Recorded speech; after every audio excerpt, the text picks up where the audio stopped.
Now, this next person, most of you already know. This person is very, very flag happy, more so than Monday and Matt. If you mention this person's full real name, show a picture of them, or their YouTube channel, they'll flag you down for privacy, even though every bit of it is public information.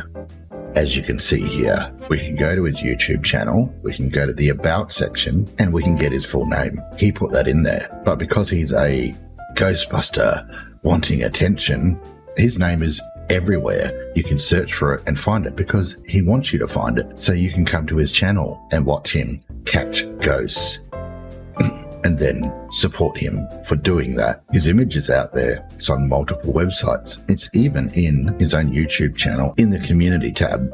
If you scroll down, you'll find his name and his image. It's all there, but we will blur this and censor it in this video and give him zero opportunity and reason to strike this video. Let's get on with the show.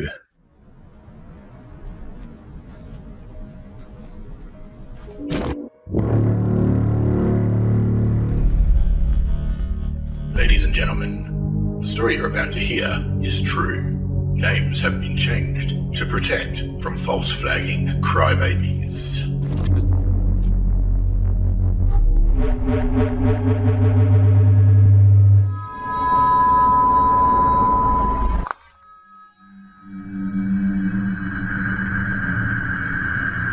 G'day guys and welcome back. So it looks like Mark the Egg McDavies and his puppy Chris McMoon have done a 2-hour live stream to attempt to debunk my debunk. I shit you not. You might be saying, oh, Suit, I've seen this video before. You may have, but this is an updated version because Mark the Egg McDavies likes to flag down videos that call him out, and he will use the privacy way. So if you mention his real name or anything that identifies him, he'll try and get YouTube to flag it down. So that's why we're not using real names here, and we're blurring certain things. So I've obviously been through Mark McDavies the Egg's 2-hour debunk of my debunk, and obviously there's a few things I'm going to cover, and that's to show exactly the type of person you are dealing with here. So this video, if you've seen the other one, is obviously going to be a very long video. However, if we do minus out all the BS, all the dog whistling, all the insults, all the laughing at things they think are funny, and the attempts to try and brand me as some kind of pedo, we can then pretty much address the key points in case you don't want to watch this long rebuttal. So the key points the Egg Mr. Mark McDavies brings up, he says, "Oh, I never said Chris was attacked by the Owlman. I was repeating what Chris was saying." Did you hear me at any stage state that I saw him being attacked in that graveyard on that night? No. My story on the TV has been spoken about in Chris's terms of what he told me. Everything on that TV is what Chris told me. I just dropped everything and just came round.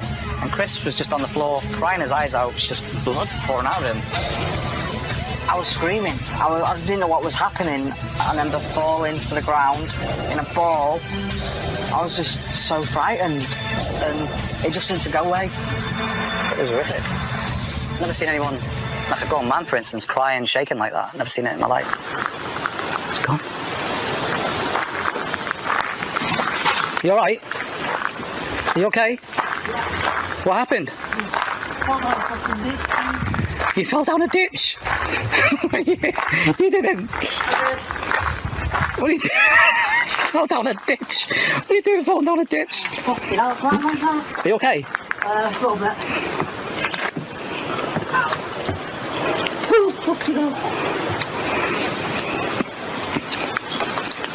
Hello, spirits. Are you still with me? Did you think that was funny when Chris fell down the ditch then?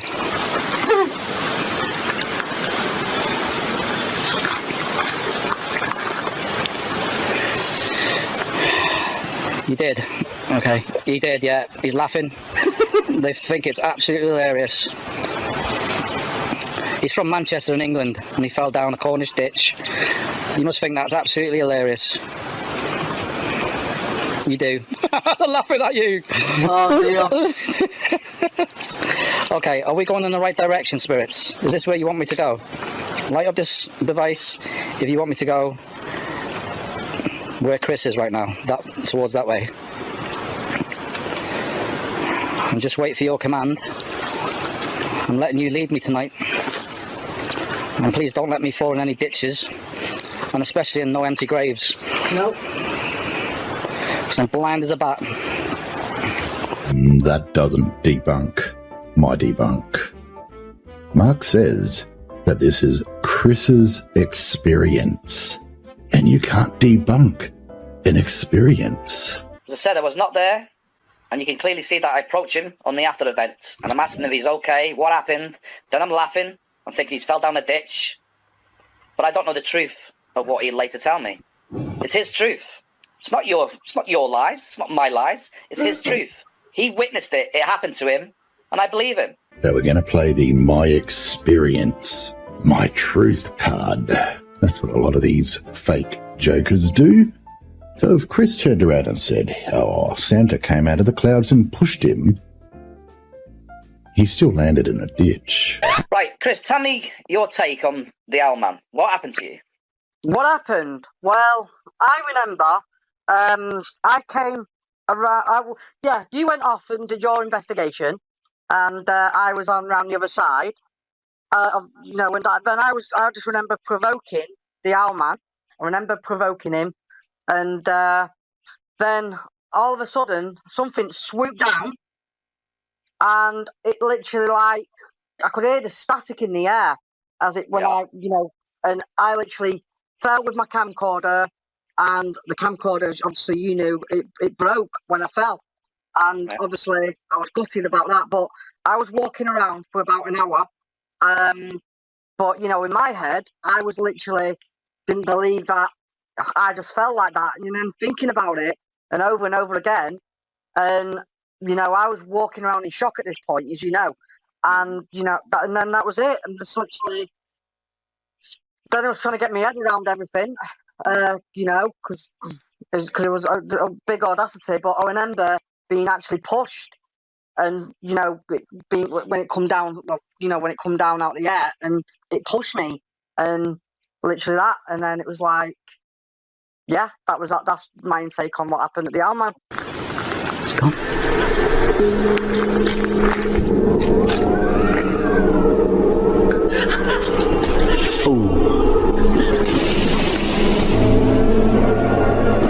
Pluck your limbs out of their sockets and tear the sinew from your bones for what they did. And you will suffer long and live. You alright? I just dropped everything and just came round. Now, the egg also claims that I sped his footage up to bypass showing that Chris was around. But I sped the footage up because Chris wasn't around.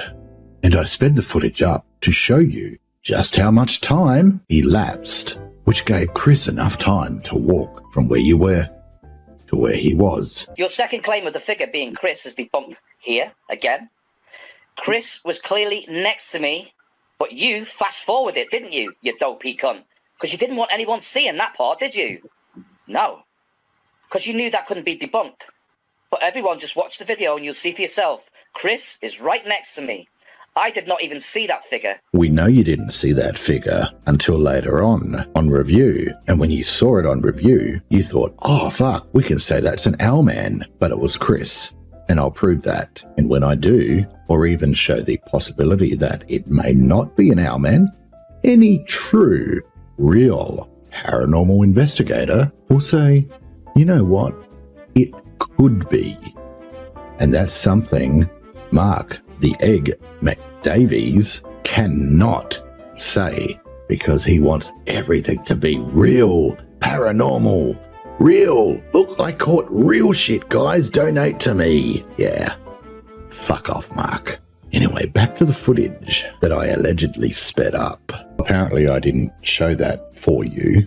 So in this video, I will show that for you in full. I'll also enhance the audio, but it's quite tricky when you've got to try to alter the audio so that the egg isn't identified or he will flag your channel down, as well as enhance it so you can hear that Chris is not around. What's the true hallmark of a fraud? Someone that when they are called out in a video will flag your video down to hide the evidence.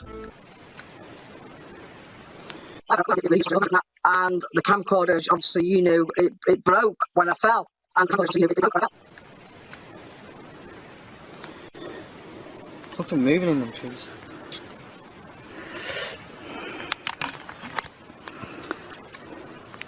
I just heard a sneeze, a sniff.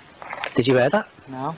See, look, I haven't got no torch, just in case anyone's thinking it's the torch that's setting this meter off.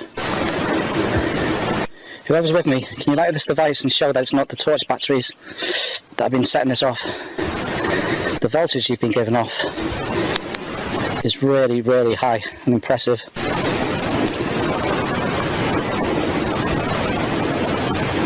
I know it takes you some time to do it. Thank you. Here you go. Thank you. You can stop now. You can stop. Thank you.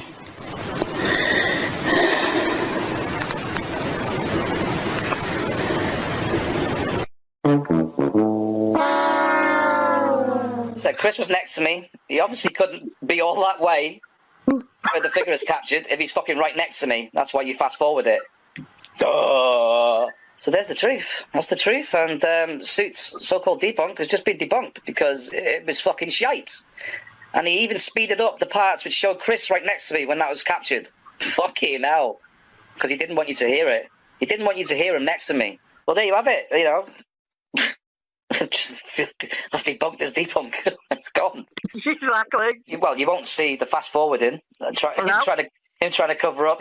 You know what I mean? So trying to hide everything. So at the end of the day, your video is just your assumption. It's not facts. It's crap. You've made so many mistakes in it. It's fucking unreal. And I've shown the mistakes you've made, and I've shown that you're full of shite. Now, he also said I used the word path. Oh, there was no path. So that's his debunk of me. You made the assumption Chris had wandered further down the path. There's another debunk. There is no path there. There is no path. When I said Chris moved further down the path, doesn't have to be a literal path. You know, it's the path that he was traveling. I really believe these guys, especially these two, don't understand the use of the English language. Now, he also said, you said it was a live stream, but it was pre-recorded. And that's his debunk, because I said it was a live stream. You stated regarding that video that you've done today that it was live streamed. No, it wasn't live streamed. It was pre-recorded. So there is a total fail, as per usual, with Suit. Bold claims. More lies. More lies, no facts. That was your claim, not mine. Agreed. And you stated it twice. It was pre-recorded. You fucking spaz attack freak. You can't even get that one thing right. That simple beginning in your simple head right. Bold claims of a live stream when it's pre-recorded. Wasn't a live stream, Suit. You are particularly stupid, aren't you? You claimed twice in your video it was live stream. And then later on, in the same video reel. The things that he's tried to debunk me on have all been captured live in HD on YouTube. Live. And this is what I mean about the English language. He doesn't seem to comprehend it. Just because I use the term live stream doesn't mean it only applies to YouTube. No, Mark, you were filming things live without any cuts. It was footage of you walking behind, turning around, filming around you, seeing Chris in a ditch. All of this was done uncut. This was live footage, ergo a live stream. But bravo if you want to twist meanings of words or probably don't comprehend alternative meanings to words or phrases. But bravo, we know that it's not a live YouTube stream because you added text at the beginning of your video upload. You know, that text telling us all about the Owlman. So we know that you put that all together and then uploaded it. And hence, it's been pre-recorded. We know. But that still doesn't debunk my debunk, you utter moron. I'm debunking your debunk. You're full of shit. So that pretty much covers everything. Everything that Mark the Egg McDavies is claiming that he debunked. I'm debunking your debunk. You're full of shit. Now we're going to go through their live stream to show you just the type of people Mark the Egg McDavies and Chris McMoon really are. Yeah, by the jealous, person. Yep, jealous of you, yep, jealous of you, yep. We just want to do our stuff, and yet again, they just won't stop. They're going to lengths to try and destroy us. I'm not trying to destroy you. I'm just calling out bullshit when I see it. Well, it ain't gonna destroy me. Mr. McDavies, I don't have to destroy you. You're doing a damn good job of doing that yourself and taking Chris along for the ride. But the thing is, you're too dumb to realize that you are your worst enemy. No, exactly. They're not going to destroy me either. They're gonna like to destroy us. No, they're not gonna destroy us either. You know what you remind me of, Chris? Chester and Spike. Hey, Spike, how about we chase cars, huh? Does that sound like fun? Nah. Yeah, that wouldn't be no fun. Guess which one you are. That was a frightening night, going back to that night with the Owlman. You know, and even it still scares me to this day to, return there with what happened. And it's, I still have nightmares about this thing. The Owlman. I still have nightmares about it. Who are you trying to convince? Yourself? Thinking about even going back there, but I know one day I will have to face my fear and go back. But, I was provoking it. And, I think that's why it did what it was doing.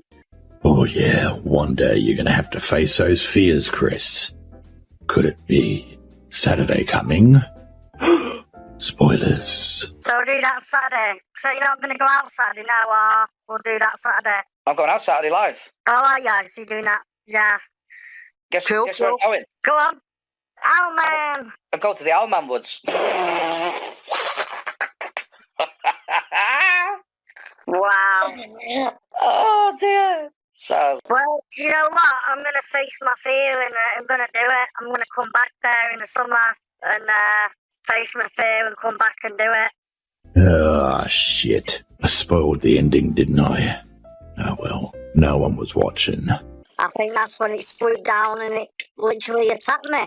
Ah, and we're back at the beginning again. The Owlman swooped down and attacked Chris. Poor little Chris. Or at least, that's his lived experience.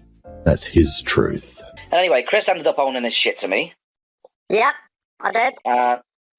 And as far as I'm concerned, that's the end of it. He's apologised, he's been a man. Damn shame that you can't be a man. That you can't own your shit. You know why he's kissing his arse, don't you? We all know the real reason why he's kissing his arse. Because Suit Yourself brought his channel back and conjured it out of the blue and gets his channel back.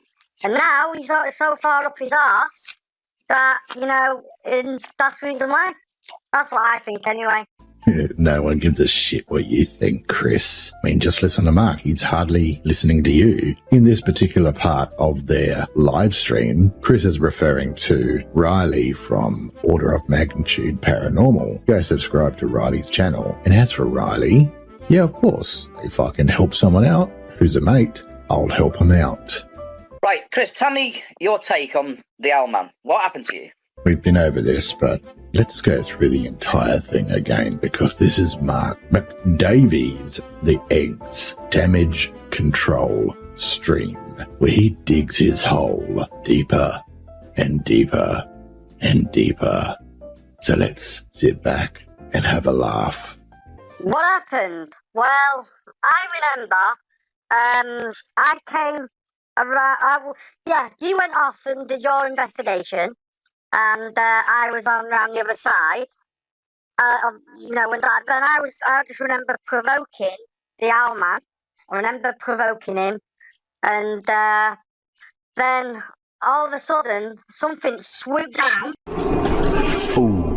and it literally, like, I could hear the static in the air as it when and I literally fell with my camcorder, and the camcorder, obviously, it broke when I fell, and obviously I was gutted about that. But I was walking around for about an hour, but in my head, I was literally didn't believe that I just felt like that, thinking about it and over again, and I was walking around in shock at this point, as you know, and and then that was it, and essentially, then I was trying to get my head around everything, because it was a big audacity, but I remember being actually pushed, and being when it come down, when it come down out the air, and it pushed me, and literally that, and then it was like, yeah, that's my take on what happened at the Owl Man. It's gone.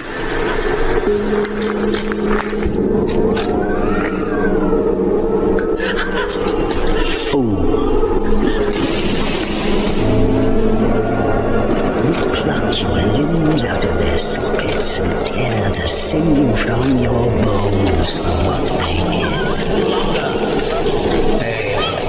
And you will suffer long and live. You alright? I just dropped everything and just came round. So when did you come to terms with that it actually pushed you, or that something swooped down on you?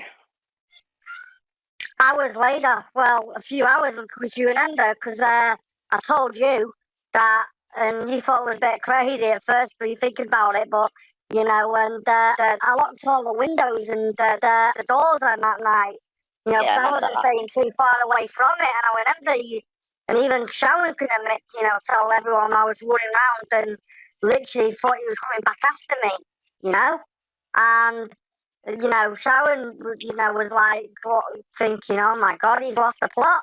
But thinking about it, it was like, in my mind, I thought he had unfinished business and he was coming back for me. Because I was only running, not staying too far away from the Owl Man either. I think it was about 10 minutes away, wasn't it, or something like that? Not far. And what does Mark remember? See, yeah, I remember hearing the scream. And I put my camera on. I came from the woods around to the front of the cemetery, went through the gates, and I was on record, and I was going, Chris. It's gone. You alright? Are you okay? What happened?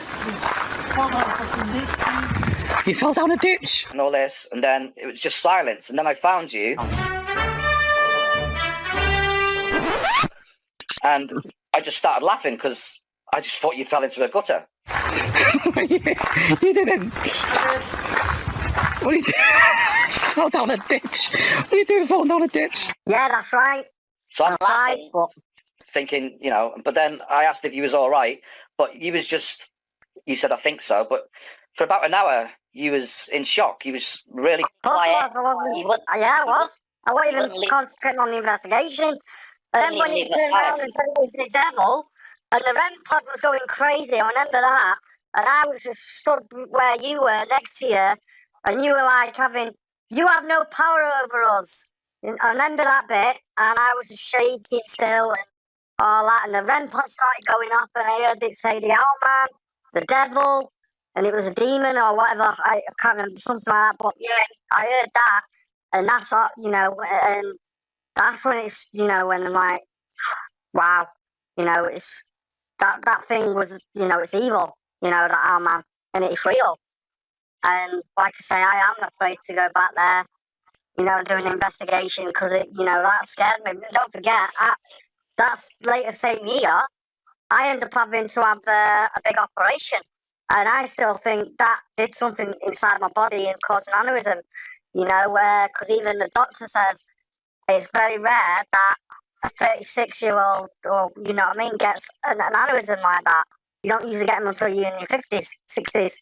Well, I guess Mark McDavies can't get his story out. Yet.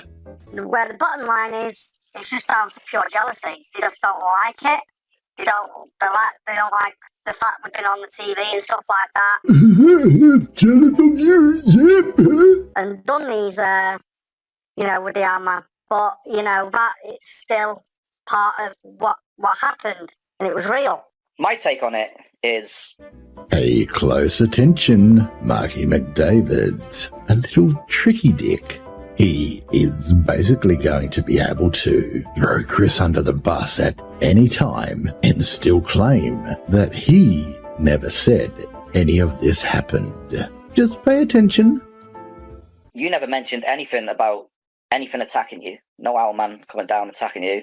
All I remember is laughing and then stop laughing. Yeah, I was in shock, and I was in shock still, obviously. And I didn't trying to get my head around it at that point, because I didn't. And I think I told you in the car, if you remember, I turned around and told you that something happened, and it wasn't just I fell. I was literally, I heard the static. I remember the static sound. And then it swooped down. Ooh. And then, I literally was pushed. And, then I was like in a ball on the floor, curled up for a bit. And then you found me. That's exactly how I remember it. Oh boy, we're gonna have fun beating up a cat, ain't we, Spike? It's funny. You've got Chris, and he's obviously got bullet points that he has to follow.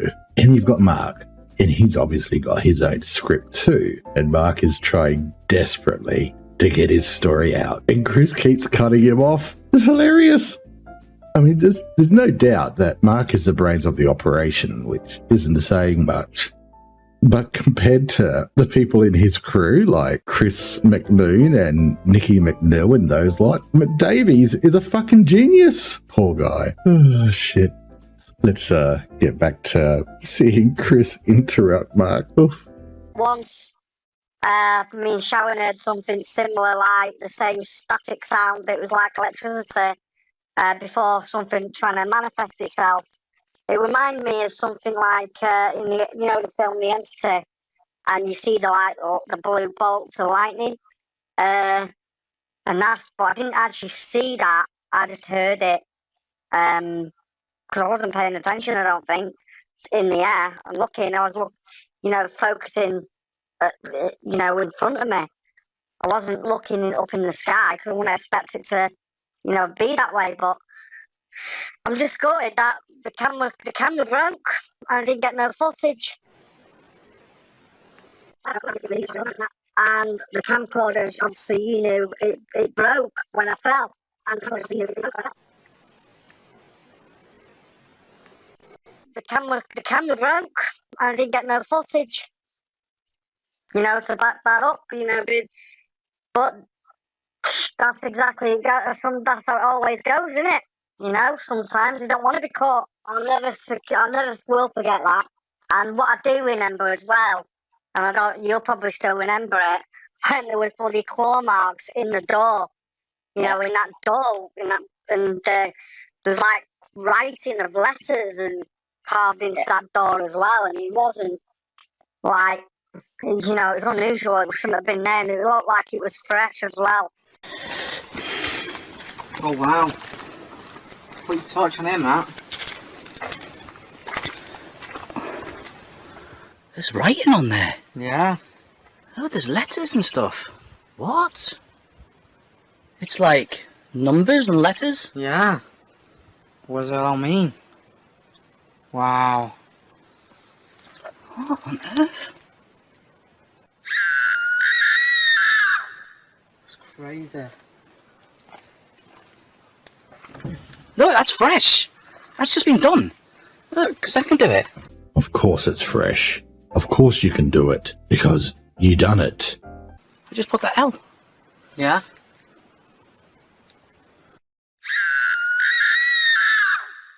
I sit here and I watch and I think to myself, surely these two can't be that fucking dumb. And then I remember, this is Mark the Egg McDavies and Chris McMoon. Of course it's claw marks to them. It wouldn't be weathered paint that has weathered away from the boards. You know, the boards that make up the door. Fucking idiots. What? Look at the claw marks here. It's just handprints everywhere. Yeah?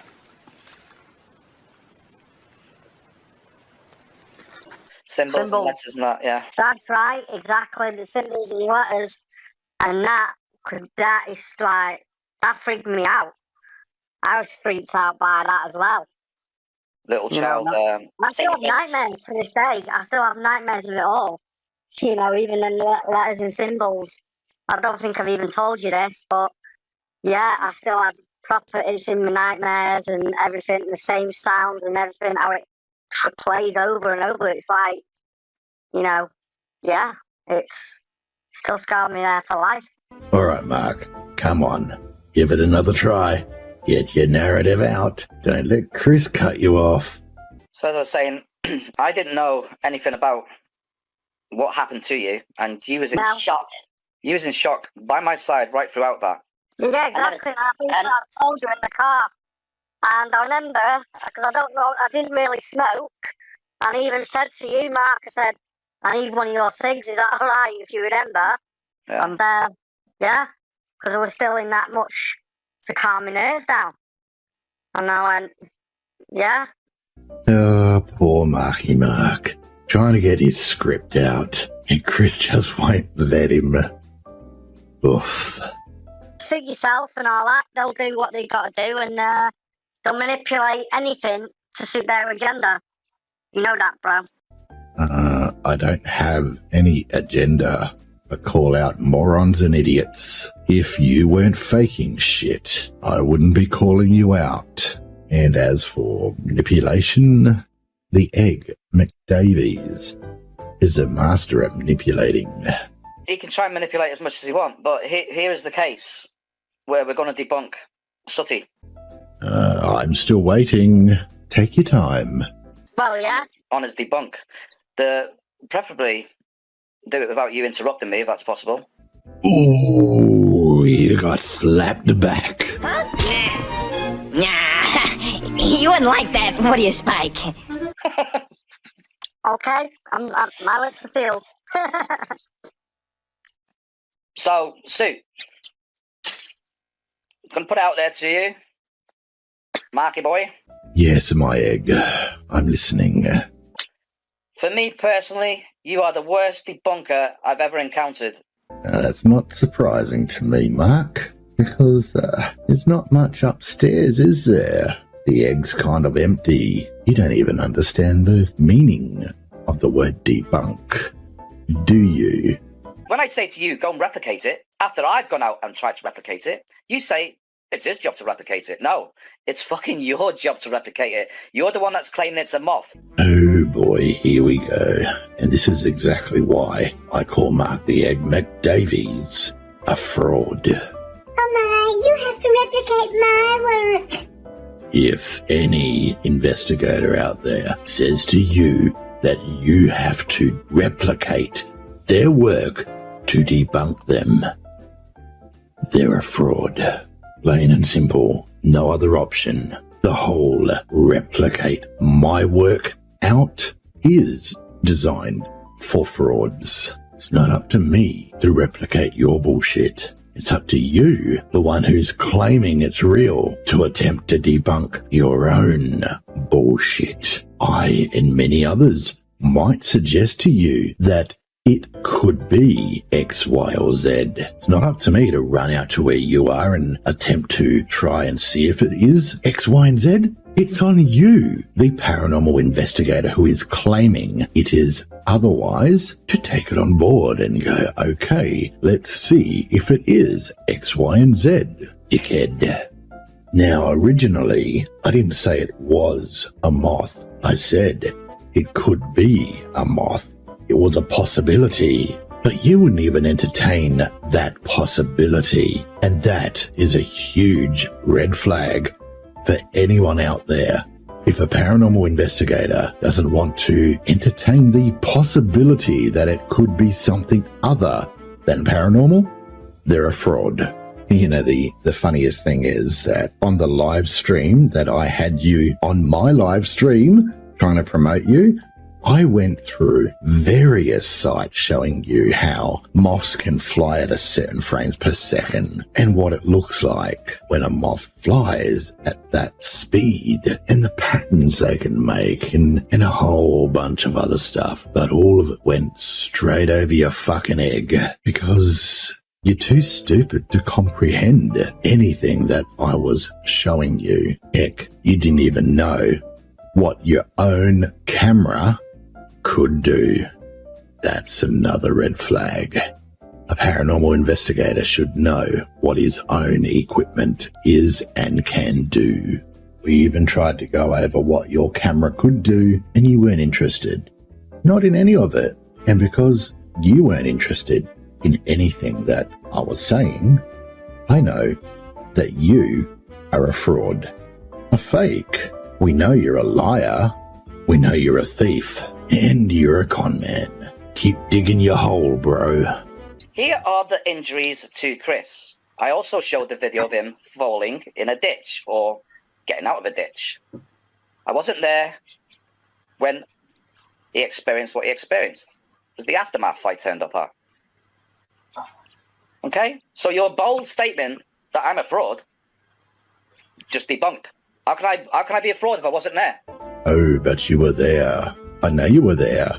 I've shown that you were there in the beginning of this video. Let's bring that footage up again, you fraud. Yeah, you went off and did your investigation, and I was on round the other side. You know, I just remember provoking the owlman. I remember provoking him, and then all of a sudden something swooped down, and it literally I could hear the static in the air. How are you going to work that one out? I wasn't there. No, you weren't. It's gone. You alright? You okay? What happened? You fell down a ditch? The injuries of him. Here's the injuries to Chris. Yeah.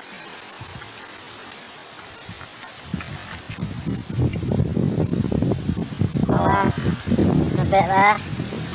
Put down the ankle.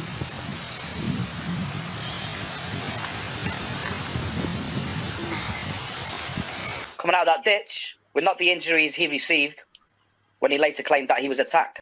Now you've put yourself in a bit of a pickle, haven't you, Mr. McDavies? Now Chris is saying that Owlman pushed him into the ditch and he fell in the ditch, and that's where the camera broke. And all of that was the same instance. You're claiming you didn't see it because it was Chris's experience. But now you're saying the injuries he obtained from falling into the ditch are not the same injuries as what he received later from the Owlman.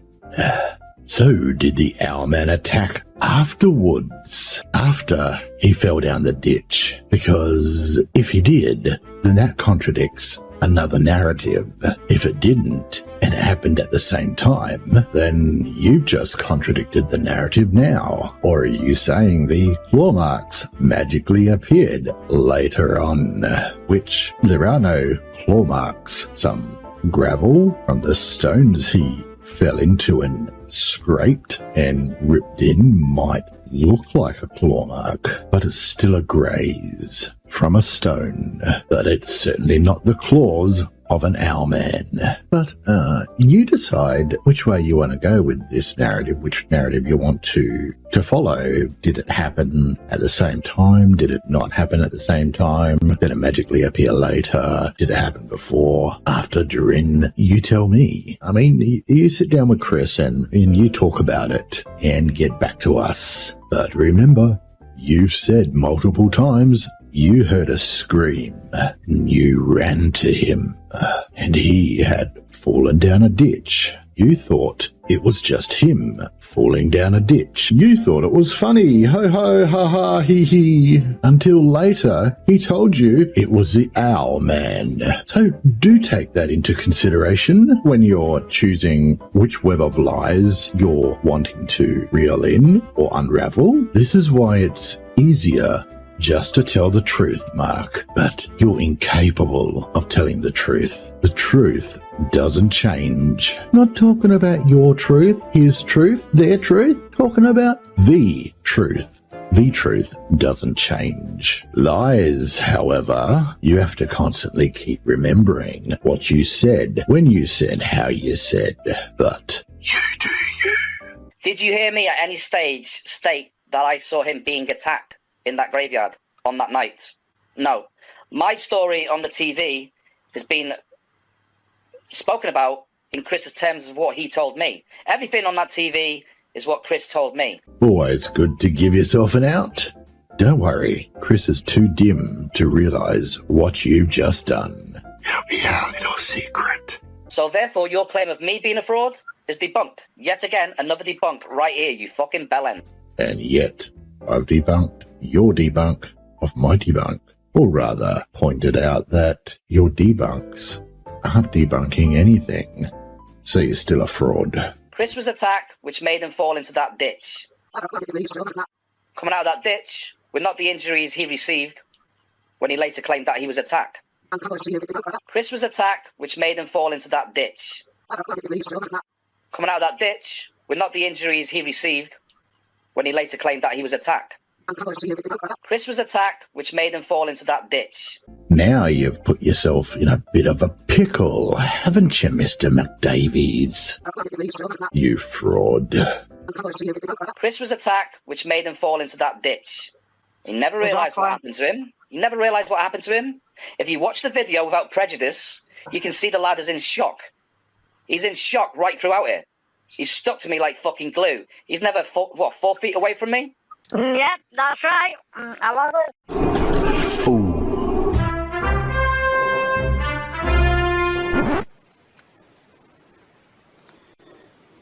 Something moving in them trees.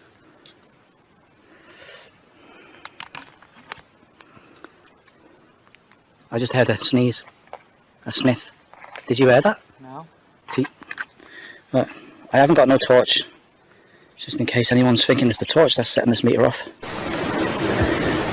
Whoever's with me, can you light this device and show that it's not the torch batteries that have been setting this off?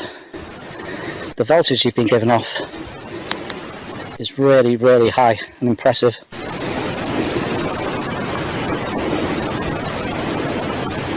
I know it takes you some time to do it. Thank you. There you go. Thank you. You can stop now. You can stop. Thank you.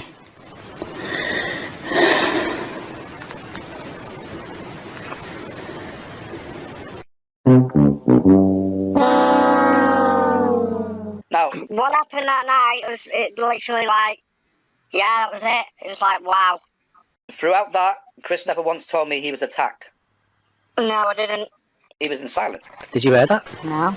He was in shock, and I didn't realise he was in shock until later, when I actually got outside and seen the state of him, and in the car, the things he was telling me, wanting a cigarette, as he said, fucking phoning me up, telling me he's had to close all of his windows because he think the owl man's coming. And even then I was laughing. I was like, what the fuck? Come on, Mark. Sell it. Sell it. Come on. You know Chris can't sell it, so you've got to sell it. And be wary of all your different stories. You're going to mingle them together. Come on, you can do it. Come on, Chris can't do it. Can't do it without you. We're counting on you, McDavies. Or at least your dumb pay pigs are. So as I said, if you watch the video without prejudice, you can see the lad's in shock. You can see Chris is in shock. He doesn't know what's happened to him. And, you know, when you're in shock, unless you're actually in a shock, unless you've actually... Don't forget, none of you have walked in this lad's shoes of what he's experienced. And yet you're quick to make assumptions, when the majority of you have never gone out on a paranormal investigation in your life. Oh, well, you can't be talking about me then. Or even have the slightest knowledge about what you're talking about. Making assumptions again there, Marky Mark. Oof. When you're in shock, you can forget things that have actually happened to you. Things come back maybe years later. Depends on the actual shock that you're going through. What about the shock of an owlman that was created afterwards to, you know, sell a story? What about PTSD? PTSD of that owlman and having nightmares and being scared and all that kind of jazz. Does he just remember this straight after the event? You know, when he thought of a story to sell? Or rather, you thought of a story to sell? I wonder. And does that PTSD stop when he gets to face his fears on Saturday? You know, the Saturday coming where you face the owlman again. Asking for a friend. Well, here's that friend now. G'day, Braddles. As I said, I was not there, and you can clearly see that I approach him on the after event, and I'm asking if he's okay, what happened. Then I'm laughing and think he's fell down a ditch. But I don't know the truth of what he'll later tell me. It's his truth. It's not your lies. It's not my lies. It's his truth. He witnessed it. It happened to him, and I believe him. A very easy way out, isn't it, guys? His truth, his lived experience. And I saw nothing. I only heard what he told me. There's a way for good old McDavies to get out of anything. Throw Chris under the bus if it's found out to be a lie. Which of course it is. Because there is no owlman. Brad will tell us that in a moment. Here's the injuries to Chris. Yep.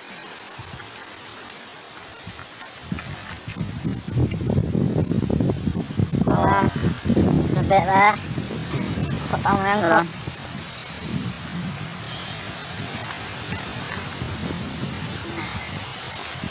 They're clearly fucking claw marks on his arm.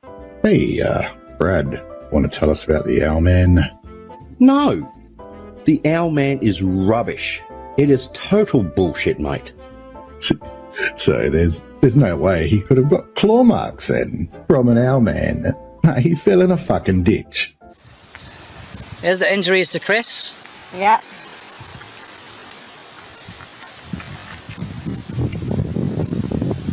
A bit there. Put down my ankle.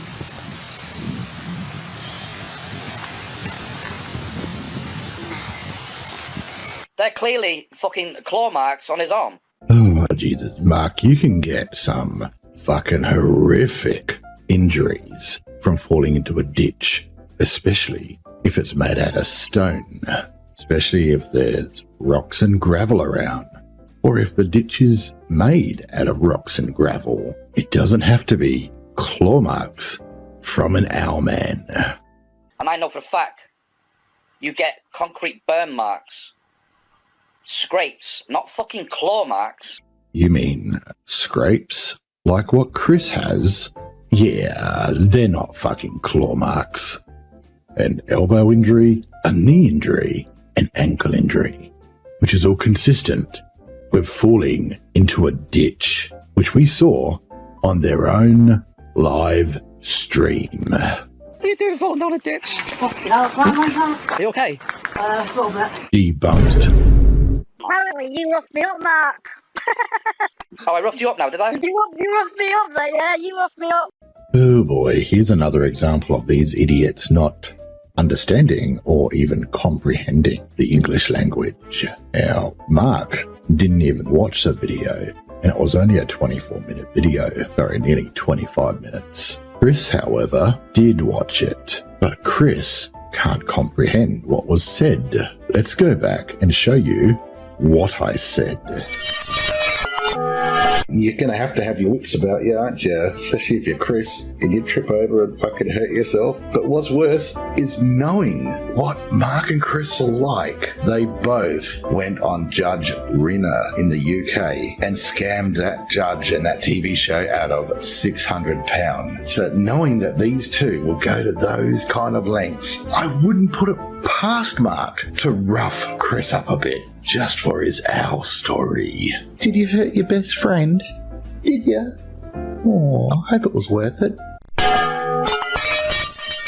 Who said that? Who said that? Save yourself. You woke me up, man. Yeah, they're laughing at something Chris has not comprehended. Oh boy. Chris was right next to me when I panned that video around. When that camera went round, panning. Yeah. Nope. Already debunked that. Liar. By the way, which was in full HD. By the way. Yeah, it was. Yeah, sure, Spike, sure. Marky Mark. McEgg. McDavies. You've already admitted that you don't know how to operate your own camera. Can do slow-mo video. If you choose to do slow-mo video. What, the Ultra can do slow motion? You can do super slow motion on the Galaxy S20 Ultra. Wow, didn't know which that. will pick up at video at, like 1 second of footage can be picked up at 960 frames per second. Now you may be uploading to YouTube in full HD, but you're not fucking recording in it. The figure is over 8 foot tall, as was witnessed by the TV production. So the TV production crew witnessed the Owlman too.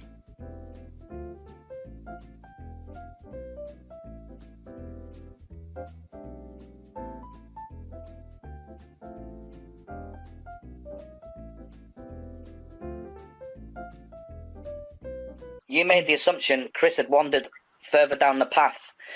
There's another debunk. There is no path there. There is no path.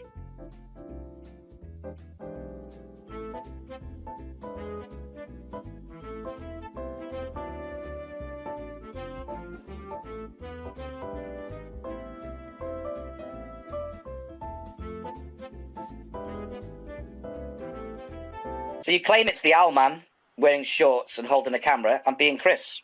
Well, you can clearly see whatever that is not holding no fucking camera. You can clearly see it's not got any shorts on. You can clearly see it's not Chris, because all you can see is that it's a solid, tall person. figure with fucking what looks like horns on its head. Oh, Marky McEgg McDavies, what we've got here, and you're gonna hate me, is a clear case of pareidolia. Now you know what pareidolia is. It is a tendency for incorrect perception of a stimulus as an object, pattern, or meaning known to the observer. Common examples are perceived images of animals, faces, or objects in cloud formations. You are looking for an Owlman, and with pareidolia, that's exactly what your mind is seeing. Now, I'm not looking for the Owlman, so what I see is Chris standing there, holding a camera next to a tree. Now, this is gonna really blow your mind. My next bit of evidence is you. Yes, you, Mark the Egg McDavies. Should you decide to answer one way and not the other, you yourself will be exposing yourself as a fraud. So my first question to you is it possible that this is Chris standing next to a tree and you yourself are seeing things, reading into it? My second question, what's more plausible, that Chris is standing next to a tree and you are seeing what you want to see? Or that it's the Owlman, an urban legend that has been proven to be a hoax? I think we all know which way you're going to answer. I just heard a sneeze. A sniff. Did you hear that? No. See? Look, I haven't got no torch. Just in case anyone's thinking it's the torch that's setting this meter off. Whoever's with me, can you light this device and show that it's not the torch batteries that have been setting this off? The voltage you've been giving off is really, really high and impressive.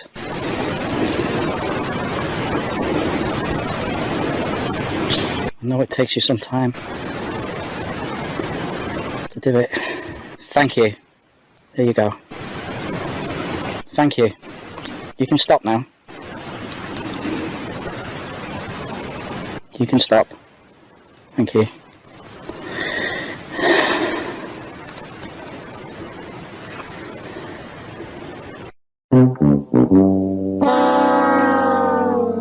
Even that guy in that video even said it, you know?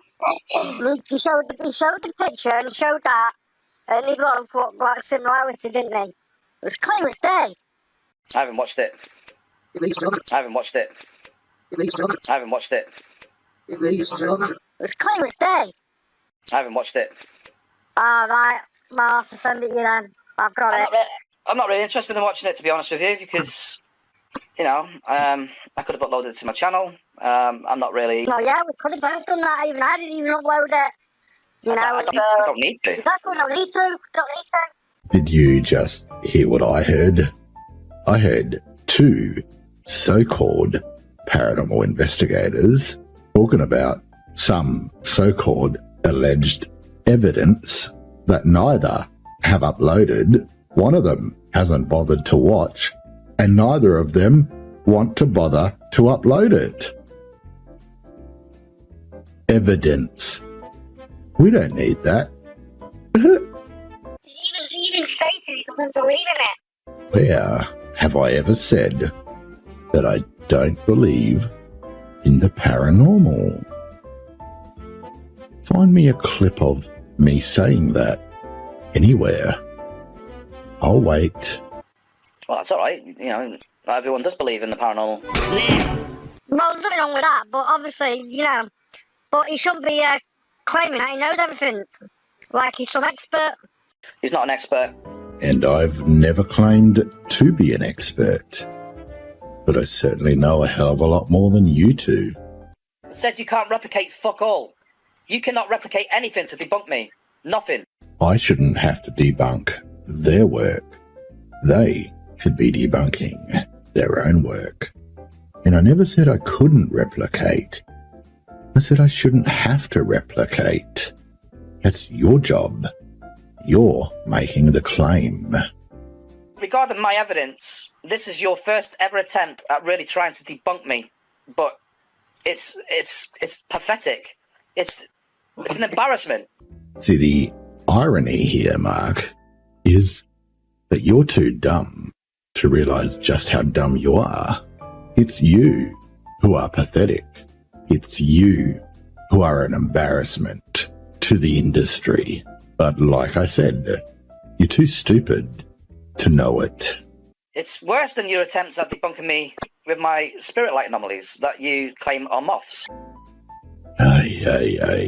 Mark. Mr. Mark the Egg McDavies. You see, had you had listened from the very beginning, you would have heard that I went over a few different things. I said that it is a possibility that it could be offs. I also said they could be reflections. I even said there could be refractive light. We went over a bunch of things. That they could be possibilities. But all of this went over your egg. I mean, you're too stupid to even consider what these things could be other than paranormal. And now, I just troll you and say everything you capture is a moth.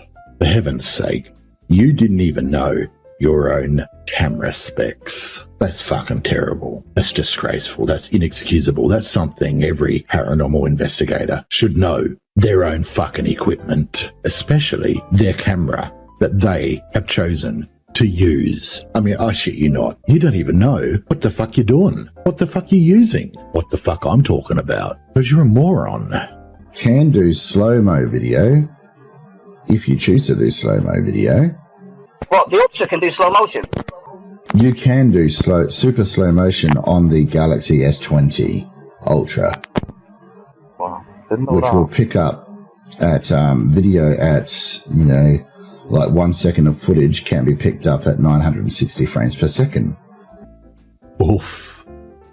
A miserable fail on everything regarding me, Sue. You're lame, you're obsessed, you're an obvious psychopath.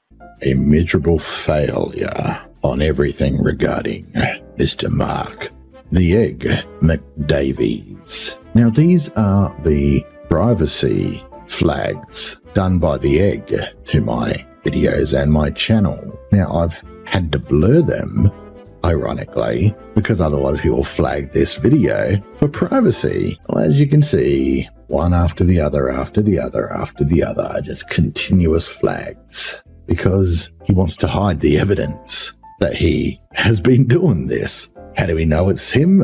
Because when you flag for privacy, you have to put your name down. And who have we got here? Oh dear, I've had to blur it out, but I can guarantee you it's Mark the Egg McDavies.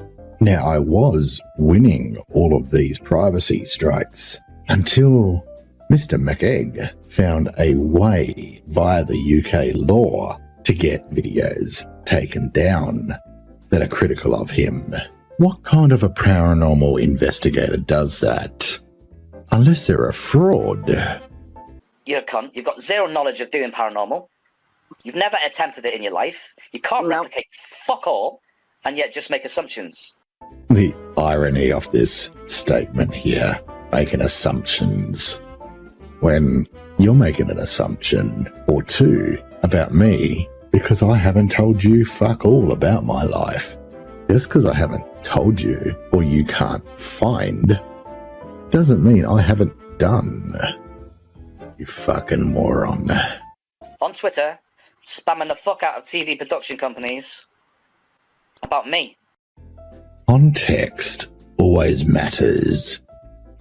Unless you're a liar like Mark the Egg McDavies, then you just make up your own context. But when you've got a liar like the Egg, context really does matter. Especially when he's going on about how he's going to be on the big travel channels. So we reached out. Obviously, he wasn't on those channels. He wasn't on any of the large channels. He was on some small, obscure UK channel that no one really watches. And he was on there for 4 minutes. This is Unexplained. Caught on camera.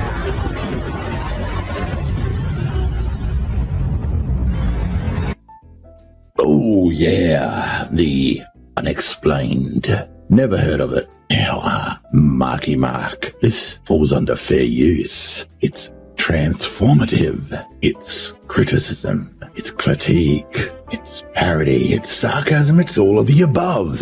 There's no nudity. There's no sex. There's no porn. So there's no way that you can flag this. Everything that is out there is public domain. So let's sit back and watch Chris and Mark have their 4 minutes of fame. Coming up. Is there a creature that lives here? Looking for a legend in a Cornish cemetery.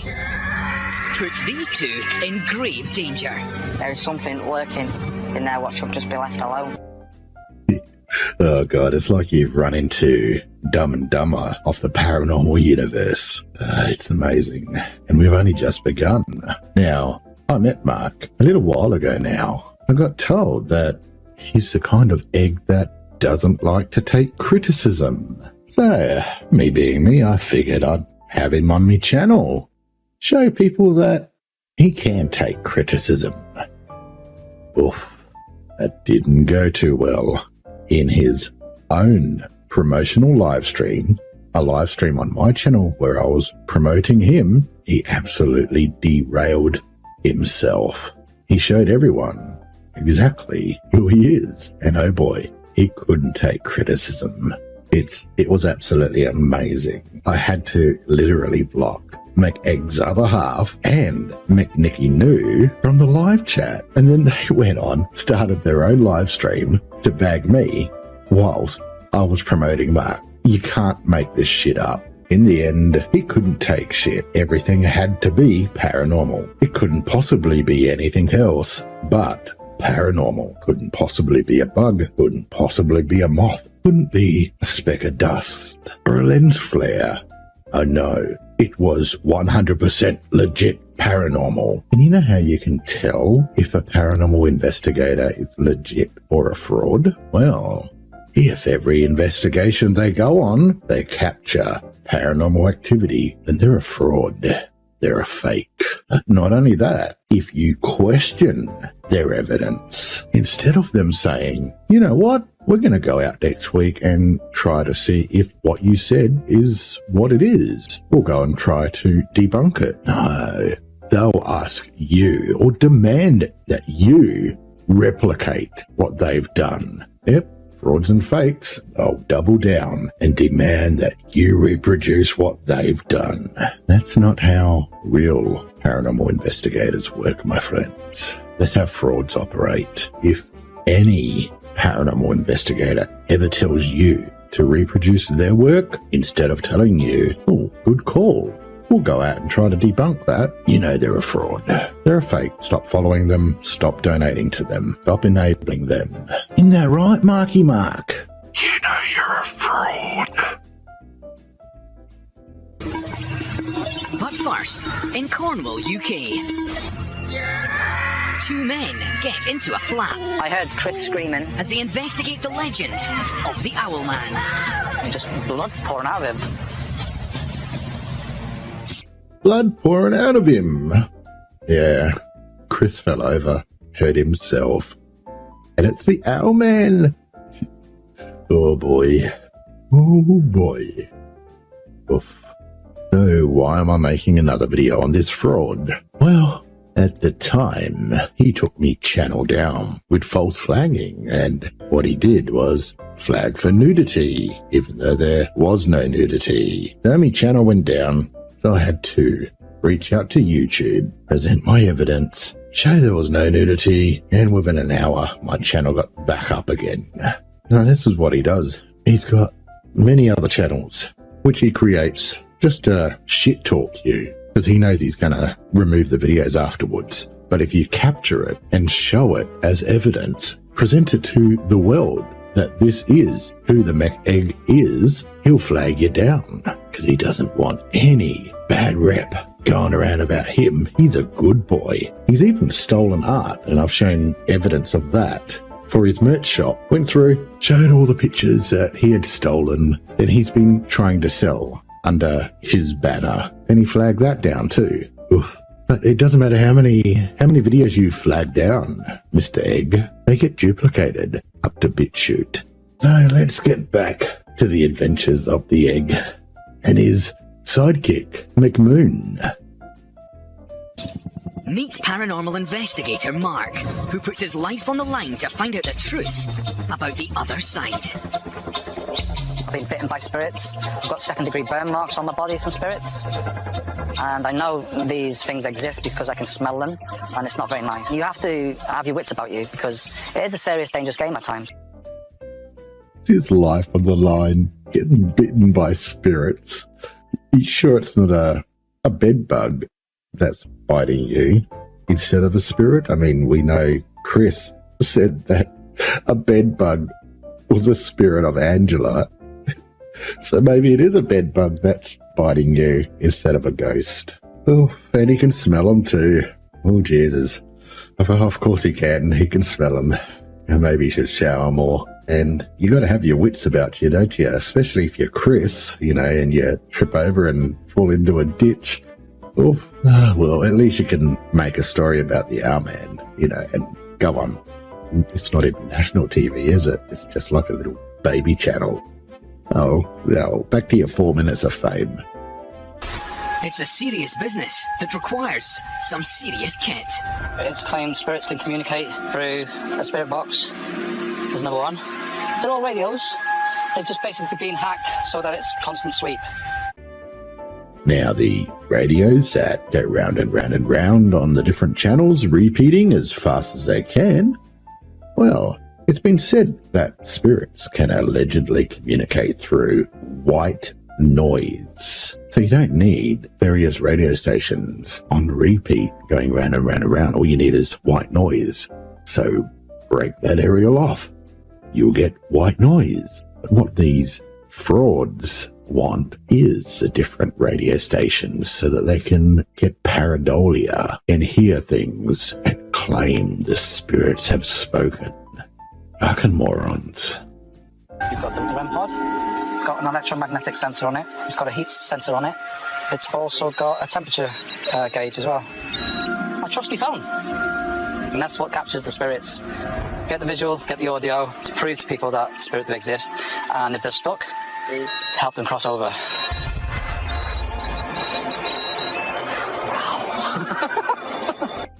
Ooh, REM pods. They've already been proven to be useless and pick up on a lot of signals, including the walkie-talkie signals. Like when you push the button down on certain walkie-talkies and lift it up again, the REM pod goes off. That's kind of why Ghost Adventures no longer uses them, as they've been debunked as useless. But I'm sure Mr. McDavies, the egg himself, has done his research and looked into this. And funnily enough, to prove that it just goes off randomly, you saw it go off randomly in this clip. But Mr. McDavies, he just looked and laughed and went, oh, I just caught a ghost. Oh, fucking moron. But now, Mark's hoping to prove the existence of more than just spirits. I wanted to investigate this graveyard because I'd heard about the legend of the Owlman that is said to haunt this place. The Owlman is a Cornish folklore legend, half human, half owl-like figure, believed to roam this graveyard. A lot of people know about the Owlman in the area, but they don't like to talk about it. I was hoping to find that day actual evidence that the Owlman exists. Evidence? You mean you were hoping to fabricate evidence to prove the Owlman exists, so you then get your name in papers, or in your case, on websites that no one visits? It's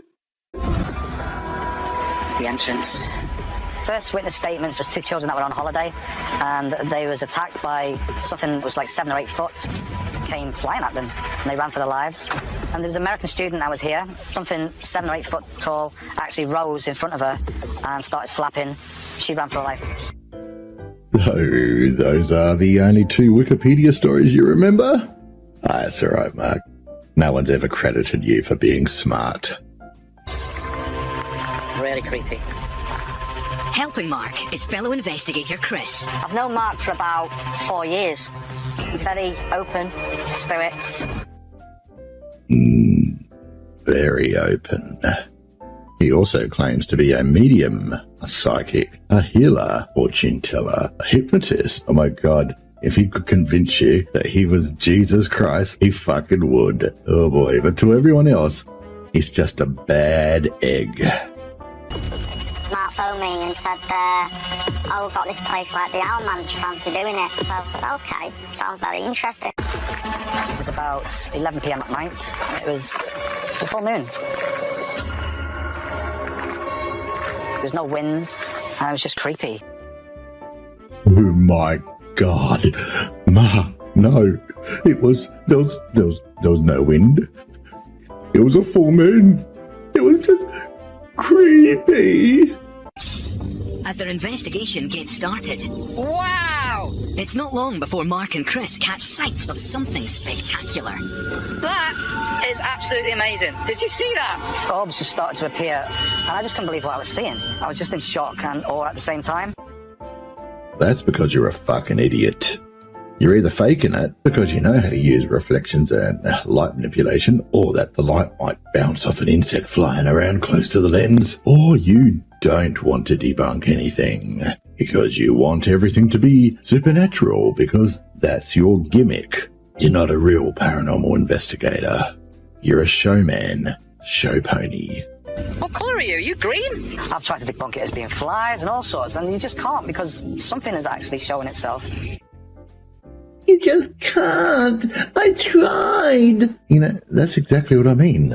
Always the show pony. Never want to debunk any of your shit. That's because it's all a fucking act. You want to put on this act of everything's amazing and oh my God, it's supernatural and it showed itself to you.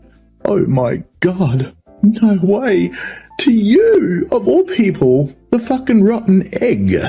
Look at me. Look at my evidence. You can't debunk it because I'm number one paranormal investigator out there. Oh yeah. Hey, you know, you're just a fake, a fraud, a con man, a thief, and a liar. Whoa, yes. I can't keep up with you. There you are. That's it. Stay there. Where you gone? They're either wanting to get help from you or show themselves to you, saying, look at me. This is what you're going to be. Pretty easy to prey on those that believe in the afterlife or have lost a loved one. In fact, Mark McDavies likes to prey on those that are a little dim and don't work out what he's all about. And those that do, oh boy, watch out. He'll go at you. In fact, there are many women out there that have put in police reports on this guy due to his harassment and abusive behavior. Such a upstanding citizen. Later, Mark and Chris make terrifying discoveries as they continue their hunt for the Owl Man. What was that? I captured some sort of being. It looked like it had horns on its head. I just can't explain it. Now, you will notice that Mark McDavies can never ever explain anything. It's all part of the show pony showman act. But take note of the footage used. The entire show is 45 minutes long. He's in it for about 9 minutes. However, 5 of those minutes are repeated footage, so he's only really in there for 4 minutes on a show that hardly anyone watches. Bravo, Mark. Bravo. You've made it to the big time. Back in the cemetery in Cornwall, investigators Mark and Chris have already seen ominous orbs. That is absolutely amazing. And as their quest to find evidence of the fabled Owlman continues, this is creeping me right out right now. something is starting to communicate. Wow, that is full pelt on full power. The REM pod was going absolutely crazy. Yeah, that's what they do. That's why they're not used anymore. We've been over this. Something was actually touching that to make it go off. That was the first experience that something wasn't right. Can you light up this device if the spirit's with us right now? Wow, thank you so much. That is absolutely astonishing. For it to be going off up to the red like that, showing that something unseen was in front of me or nearby. Who's that in the trees? Wow, can you see? Whoa. All right. I got to set the stage here. You know his nickname is the Mothman. Listen to his evidence coming up. I heard this buzzing noise above me, and I couldn't see it. And then I started to recollect about one of the witness statements. I think it was the American that came here. She said she was hearing static noises. Buzzing noises? Static noises? What is that in the tree? I feel like being what? I do. There's so much fear or dread in that cemetery. Are we in danger? Light up this device if I'm in danger. I think there's something bad's gonna happen. Do you, Chris? Do you think something bad's gonna happen? Like, I don't know, maybe you fall over and end up in a ditch and hurt yourself? I just heard branches breaking. I heard branches breaking! Chris, walking in the woods!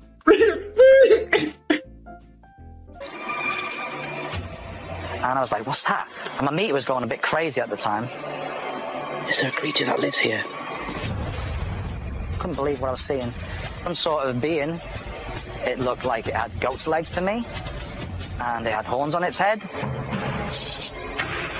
Like it was showing itself, and then I just got goosebumps and the chills. There was nobody there, and especially no one that was 8 foot with horns on their head.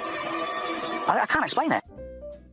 Ooh, I can, and already have.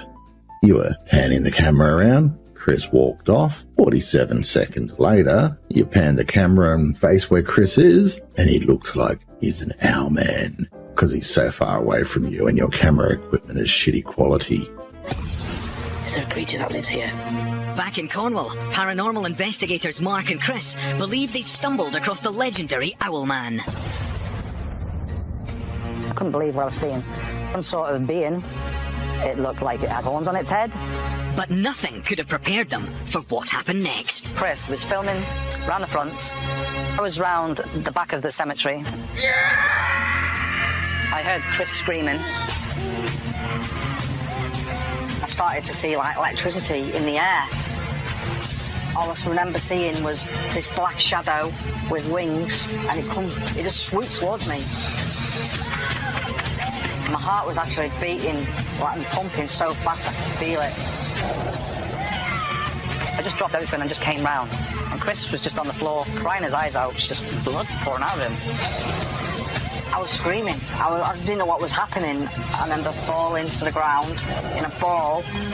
I was just so frightened, and it just seemed to go away. It was horrific. Never seen anyone, like a grown man, for instance, crying, shaking like that. Never seen it in my life. A good friend you are. If somebody just reports that they've been scratched, for example, and you see the scratch, how do we know where that scratch has come from? They may have done it themselves. Mark is going into this attempting to capture evidence of a legend, so we need to be a little bit sceptical initially about the interpretation of any evidence. I think that Mark did manage to make contact with the legend of the Owl Man. Here's the injuries to Chris. Yep. Yep.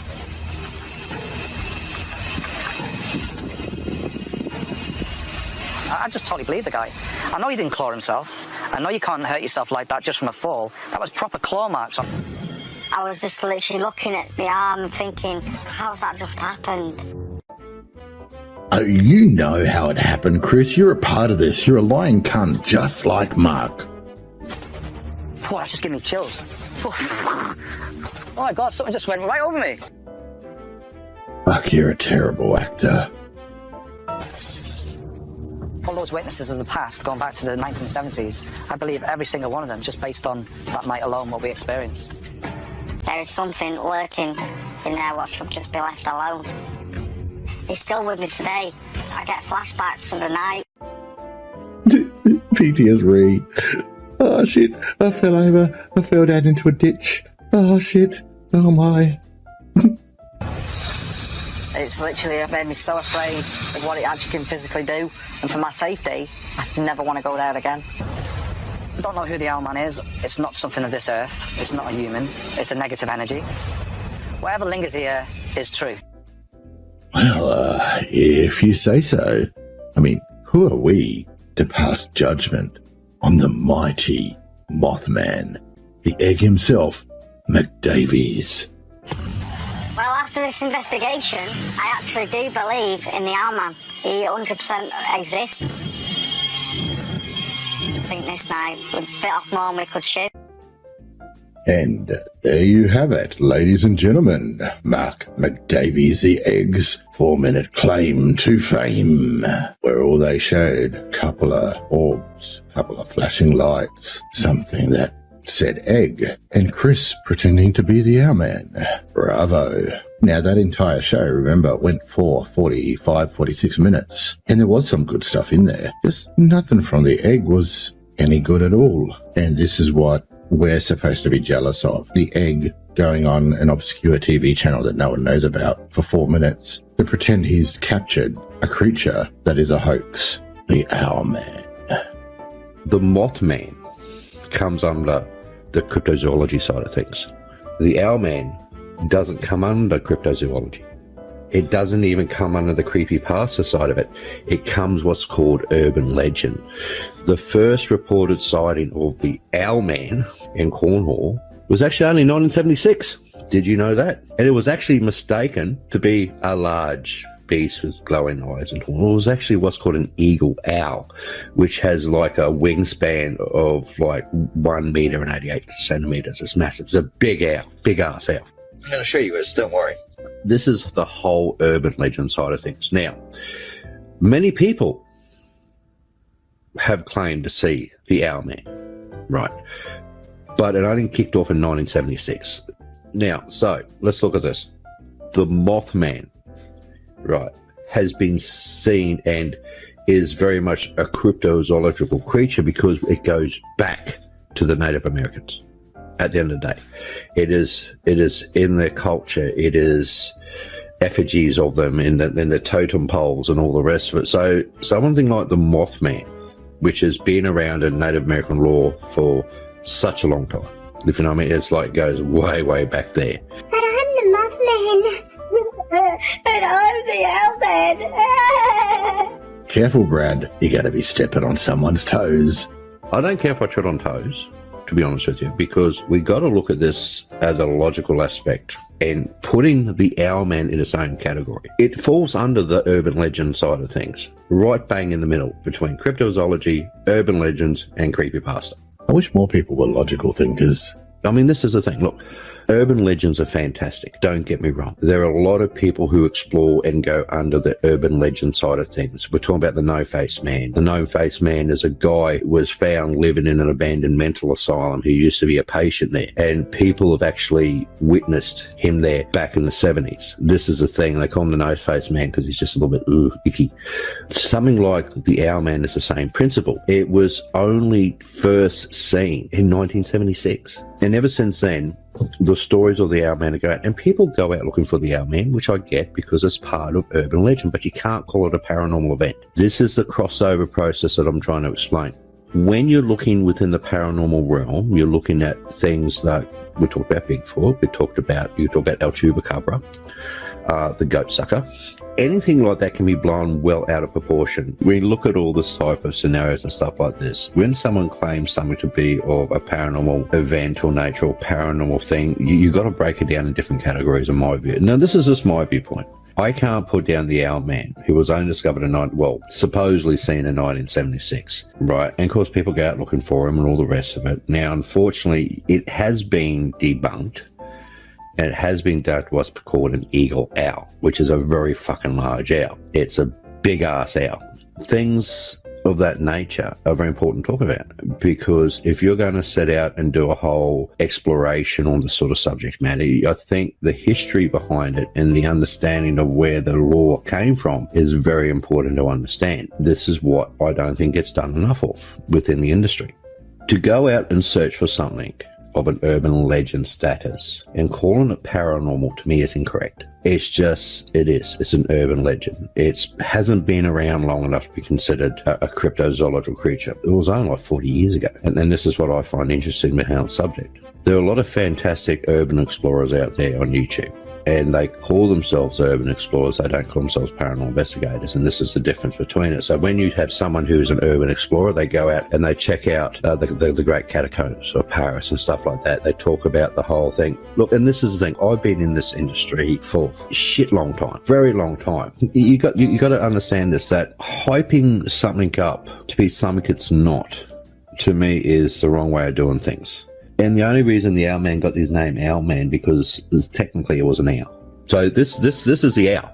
This is the actual owl that is pretty much native and hangs around that area. They're a big friggin' owl, and they do have the big red eyes, and they fluff themselves up, especially at night. They like sparse areas. They definitely like cemeteries and places like that, because what they're looking for is rodents. Owls will eat possums, they'll eat rodents, they'll eat rabbits, they'll eat anything. So when you've got something that large sitting up in a tree, in the crest of a tree or something like that, and it's at night time, yes, your perception, or what's known as pareidolia, is going to kick in, and you're going to be a believer that this thing is more than what it is. So if you have this very large, sparse-looking tree, and it depends what time of the year it is, if it's sitting nesting in a crested T, and always there's this big, massive shape in front of you and a big set of eyes staring at you, your mind is automatically going to go back to thinking, wow, that's what it is. It's classic pareidolia.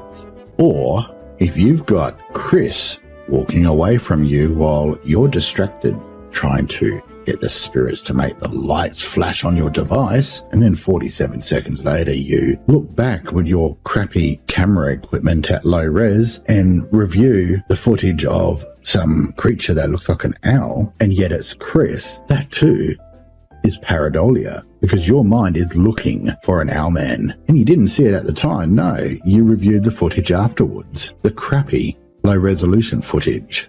Classic pareidolia. Look, I love the thought of there being something like that out there, but owl men, no. It's too easily debunked. It has been debunked several times since 1976. So this is the thing, and this is why I'm trying to be as diplomatic and as nice as possible regarding these sort of things. There is no definition on what's what anymore. It's all about that clickbait, which I think is a crying shame, because a lot of the times, a lot of the stuff which should be considered or should be advertised as a urban legend, or should be advertised as a true cryptozoological event or a true paranormal event or a true, but it's got to fall into a category when you talk about these things. Yeah, it is some category. It's a category of clickbait. That's all the egg wants. And I'm not going to be diplomatic. The egg is a fraud, a fake. Imagine doing a whole fucking show on an owl man, which has actually already been debunked, and a hoax. That's what they did. An urban legend, urban myth or urban tale or contemporary legend is a gene or folklore comprised of stories circulated as true, especially when having happened to a friend of a friend. So hearsay, or a family member, often with a horrifying or humorous elements. These legends can be entertainment, but often concern mysterious peril or troubling events such as disappearance or strange objects. They may also be confirmation of moral standards or reflection of prejudices, or maybe take a sense of social anxiety. Yeah. Urban legends are often circulated orally, but are spread by media, including newspaper, mobile news apps, email, social media, and urban legends have been passed through the years with only minor changes to suit regional verifications. Regional variations. So this is it. The classification or definitions within the community as a whole, I think there has to be a more of a premise of what's what, or what someone is going out to look for or find. Ah, well, don't worry about it. At least Mark's still got his cemetery with his spirit moths. And this is another thing I have a problem with. Cemeteries. Cemeteries as investigation points. We've all done it. When I was young and I started off in the paranormal industry, in the field itself, that was the first place you go to do an investigation, because the idea of it's full of dead people, why not go and check it out? That was 25 odd years ago. The last one I did, I was invited to do in New Zealand, was part of the TV series, because a lot of the groundskeepers there actually reckoned there was shit going on, but it wasn't of a paranormal nature. It was just that things were being vandalized, and then they want to sort of do a story on it. So as part of the episode, it was mainly based about people destroying cemeteries and all the rest of it, headstones, which I just find absolutely disgusting. The viewpoint to me is that cemeteries is one of those places that should be left alone. They should not be investigated. They should be off limits. As a historical tour, wonderful. So much history there. As learning who's buried there and what they did in their life when they were alive and what they achieved, and if they were famous or infamous, perfect. I get it. I have a problem with people stomping around in graveyards or cemeteries, straight off the bat. I personally think it's very disrespectful. It's something that should not be investigated within the paranormal field. To me, I wouldn't step foot now, and I haven't in the last many, many years, step foot in a cemetery to do an investigation. For what I've seen in the past, a lot of it is very disrespectful, where a lot of it is a big friggin' waste of time. 9 times 10, you don't know what you're walking over, because if there's, and it's also, it can be quite a dangerous place. Cemeteries to me are a very peaceful place. They're a place of rest. The last thing you want is a bunch of people walking around with K2 meters and flashlights and voice recorders calling out for the deceased to make contact. You are treading on people's loved ones, their mothers, their fathers, their children, their grandparents, their aunts, their uncles. You are basically desecrating a place of rest. I find it disgusting behaviour for any investigator to tread onto a cemetery for that purpose. I think we should seriously look at not approving best teams who go into graveyards or cemeteries to investigate. That's all well and good, Brad, but you'll have people out there like the egg that won't give a fuck. They'll go. They don't even ask for permission. They'll go into an abandoned house. You know, one of their parties will kick the glass on a door, breaking it, and then say it was paranormal or say it was poltergeist activity because they don't care. They're only interested in the clicks and the views and the donations coming in from what they have found, in quotes. Found. So they'll continue going to the graveyards and talking to moths, telling you that they're all spirits. No respect whatsoever. And you can see that on their channel. Investigators should stay out of them. Cemeteries should be protected. Graveyards should be protected.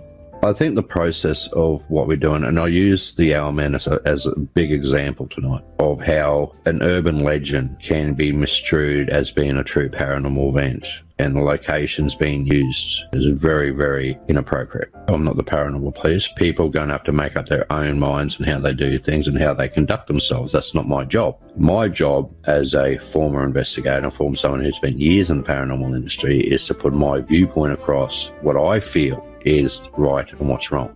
I can't tell people what to do within this industry. It's up to their moral standards. Yeah, I get it, standards, but some investigators, like the egg, have almost no standards and just waltz right in wherever they want. Break whatever they want, take whatever they want. And this is the thing, and this is why I feel in this day and age, no one should be going in there to investigate the paranormal. No one asks for permission nowadays. They just walk through the gates and off they go and have a bit of fun. I think the respect has gone out of the industry. I think it's all about the clicks and views and the coin now. Now, before we move on to the egg getting sexually fondled by the police, is there any last words you want to say, Brad, on the Owlman? Yeah, the Owlman, mate, it was debunked as being what's called an eagle owl, which is a bloody big owl. It was only, like I said, Owlman was first sighted in 1976. It came under urban legend. It does not come under a cryptozoological creature or the paranormal. But people will turn that into a big thing, which it isn't, and which is misleading, which is false information. And I have a problem with that. And a lot of people do it. It's not just been one particular person. It's a lot of people do it. The Owlman wasn't even from Native American side of it. It wasn't at all. It was just some muppet walking through a cemetery late at night, saw this big thing, called it the owl. The papers picked it up, called it the Owlman, and ever since then it's been an urban legend run wild with. That's the thing. It's nothing. It's just a heap of bullshit. The Owlman was never real. It was an owl up in a tree. They're fucking huge.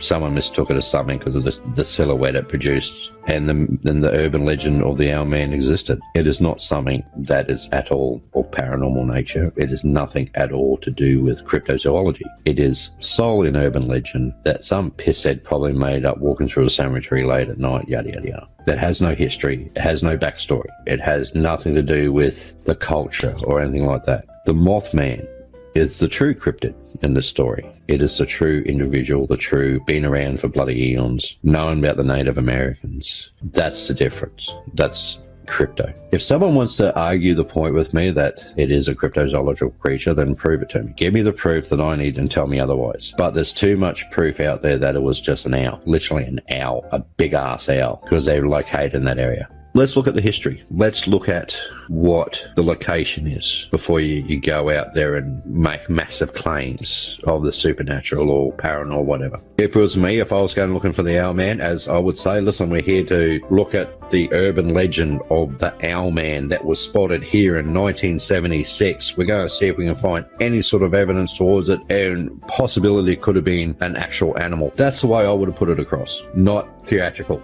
I don't like theatrics. Oh, I'm sorry to hear that. You're going to see some more theatrics soon. Some sexual theatrics with the egg and a police officer. So, Brad, do you think the Owlman is real?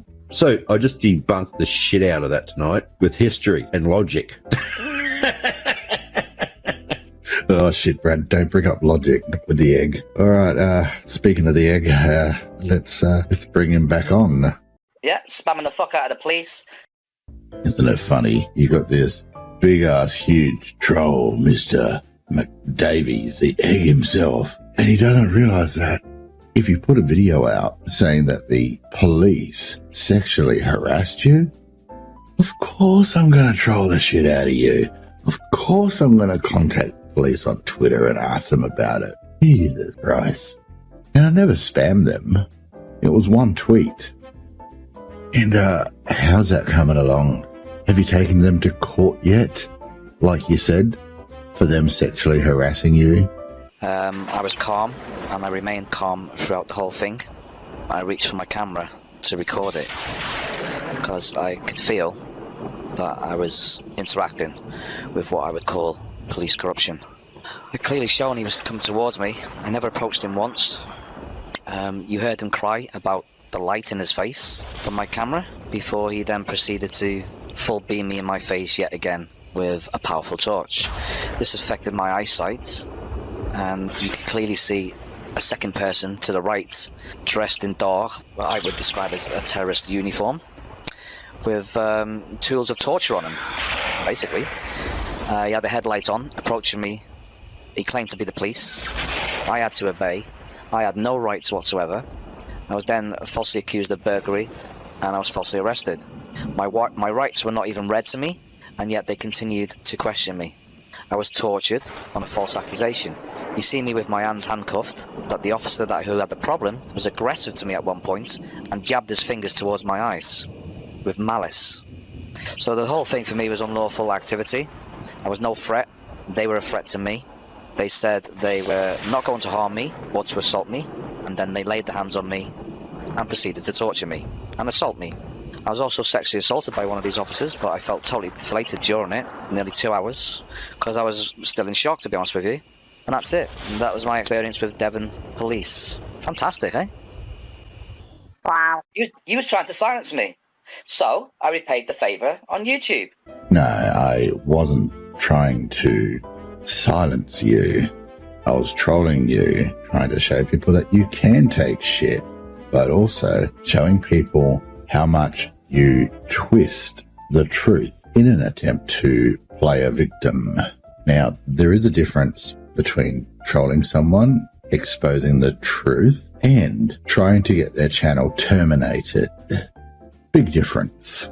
And there's evidence of you saying you're going to do this, flag videos down, terminate channels, etc., to hide evidence. And even though there's evidence of you saying it, I've already presented evidence of you doing it. And what, for the last 2 months, you've been spamming the fuck out of Team YouTube on Twitter, crying your eyes out, accusing me of trying to take your live streams down about porn and shit, where you've got zero evidence, and yet you claim not to lie.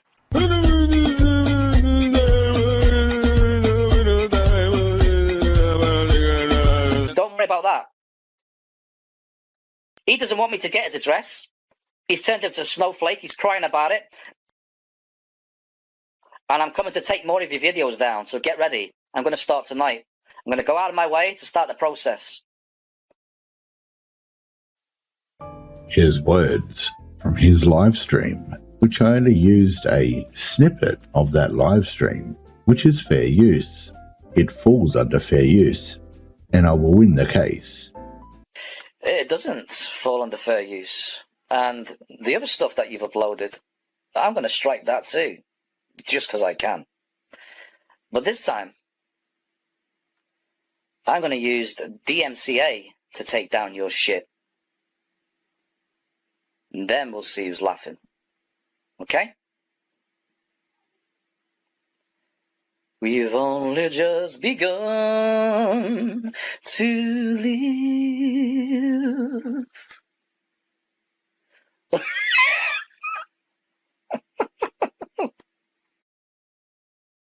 Satire. Parody. Less than 1% of the footage used. It's transformative. It's my creation since I created the cartoon. so you will lose on every count. So why did you go crying to YouTube, Sue? I've just showed everyone in this video. You're crying to YouTube. You're crying your eyes out to YouTube to help you. Because you're not abled.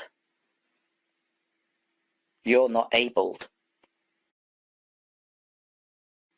You're a little snowflake in a wheelchair.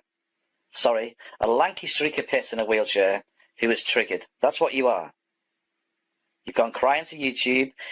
At this point in the original video, I said it's your choice, Mark, remove the false flag. Because what's meant to happen is that what McDavies has done, he has put through a legal request, which means the video automatically gets taken down and I have to supply my details. And if I supply my details, he has 10 business days to take me to court. And of course, he was boasting about taking me to court on his live streams, which are now obviously deleted. But if he doesn't take me to court, that's known as a false flag, and it's a legal one. It should be legally binding, and YouTube is supposed to terminate their channel for misusing the legal takedown system.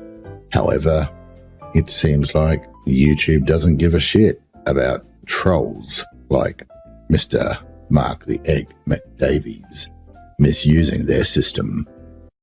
No, I won't. You cunt. I'm going to do more. I'm going to do more false flags. Oh dear.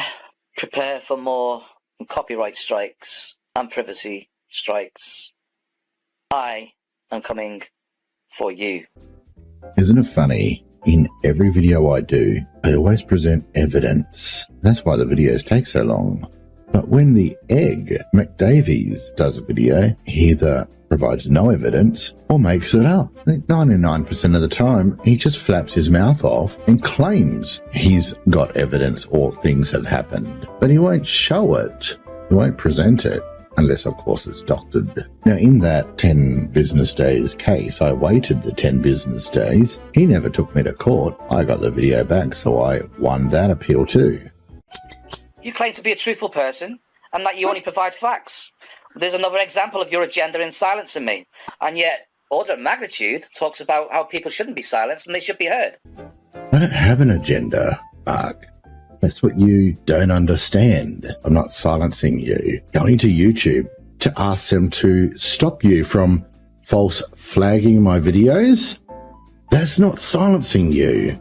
Even though people like Riley might think it is. See yourself, got this war going on with MD, this big fucking war. It's pathetic, really, between the two. War. It's not a war. It's a wanker trying to take down my channel for exposing his bullshit.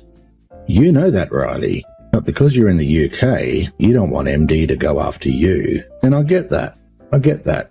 I'm not, like, you know, fucking on anyone's side, but Suit Yourself has saved my channel several times, and MD does what he does. And MD does what he does. Suit Yourself has saved my channel many times. From what, Riley? False flaggers, right? So you, above anyone else, should be fucking batting for me against someone who is abusing the YouTube system to take down another creator. Grow some fucking balls. MD came to his channel to be promoted, and then, like, Suit Yourself said something along the lines of, oh, could it be an insect, like a moth or whatnot, and MD went fucking wild. And it all went from there. I'm not saying Suit Yourself hasn't done anything wrong in terms of, like, dealing with this, like, trying to silence him, going to TV companies and stuff. You could construe that as taking away his freedom to speech or not, I don't know. Let me stop you right there, Riley. Obviously, you've been listening to bullshit. What I was doing was calling out Mark's bullshit. Tweeting at a travel channel to ask a question is trolling and calling Mark out. Not trying to silence him. He obviously wasn't going on Travel Channel anyway. He went on the fucking Unexplored, a UK channel. But had you been following and listening and paying attention, you'd fucking know that. I'm not getting involved in terms of sides and stuff. Nobody's asked you to take sides. But what you should be doing is calling out bullshit in your community. But I get it. He's done some terrible things to you and doxed you and you had to move and all this kind of stuff. So, all right, you're scared of the guy. Fair enough. I'll call him out for you. But don't bullshit about me and what you assume has happened if you haven't gone and done your own research. And that's a lot of the problem with the community out there. Your community. None of you seem to do research. I've got so much better evidence than you! MD. Listen to me. You were very triggered, obviously, but, just to let you know, mate, okay? I never said you didn't have good evidence. I've always said, actually, you've had some very good captures, some amazing captures. But there is just a few small things. You know, those actual visual evidence you've got. I don't know what it is, there's something about them. Can't put my finger on it. Well, I can put my finger on it. It's a bug, a moth flying around. That's what it is. But better. How does that feel, getting that off your chest? You don't have to suck up to him either. He hasn't got good evidence. I can debunk pretty much everything that he throws at me, and have done. So there's no need to suck up to him. You don't have to balance on that fence post, Riley, because if you keep doing that, you might slide down that fence post and be stuck there forever. There's other things as well, and Haley kicking out the glass, saying it's a poltergeist. Yeah, we called that out too. Notice how that video's no longer there. That's destruction of property for you. That's the amount of respect these cunts have for any site they go onto. They got no respect. They fucking steal shit from sites too. But when you call them out, they'll delete the evidence if the evidence that they've created isn't convincing enough or gets debunked. They'll delete it and then pretend it never happened. MD. Just one more thing. Spirit box sessions. But yeah, you did this video once where you exposed PXTV, how you showed how he faked his spirit box sessions. You with me? And it was quite convincing. But what you have done is expose yourself in terms of you know how to fake this stuff. You do know how to do that. And that brings a big question mark on just a couple of things. So back on topic, Riley, asking Team YouTube if there's a way to stop Mr. McDavies, the egg, from false flagging, misusing the YouTube system to take videos down, is not silencing Mark the Egg McDavies. He's already utilised the system to take down my channel once, and within an hour after talking with YouTube, I got the channel back. So this isn't a case of me trying to silence the egg. This is me calling out the egg and asking YouTube how to stop a false flagger. You know, those types of people that took your channel down. He spams the fuck out of YouTube non-stop, trying to silence me. But I'm not the one even doing anything to his live streams, and he has no proof of me doing it. Do you see how the egg twists the narrative? I've already showed evidence of him taking the channel down and flagging me, as well as him himself saying that he will do these things. And yet he'll go on a live stream and blatantly lie and twist things and claim innocence. And he'll twist me tweeting at YouTube to protect myself from his false flags as me trying to silence him. Just remember, it is Suit who stole photos of me and my children. He's got photos of my children on his hard drive, unedited. Children, little children, on his hard drive. Let that sink in a minute. Here we go.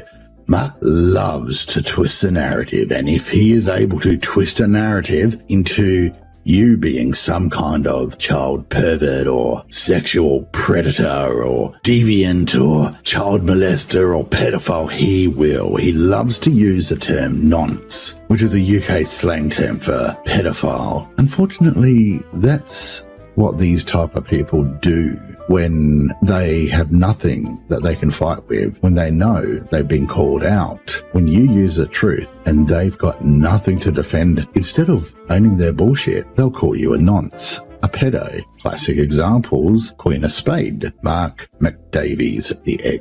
Every single one of them, lying cunts. And when you call them out, they twist things to try to make you look like a pedo. That's how you know that you've won and they've lost. Now, let me show you what was presented and how Mark the Egg McDavies has twisted this around. Now we're going to play the original video, which Mark the Egg McDavies tried to flag down, and I won. But I'm still going to blur out stuff on this video simply because the Egg has found a way via some obscure UK law to be able to instantly take down videos that use his voice or his face or his company name, because that's how much of a false flagger and fraud this guy is. That's the extent he'll go to hide any evidence of people calling his wrongdoing out. G'day guys and welcome back. Some of you may not know who Mark is.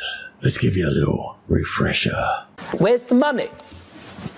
Well, Angela, she told me that I mustn't pay it.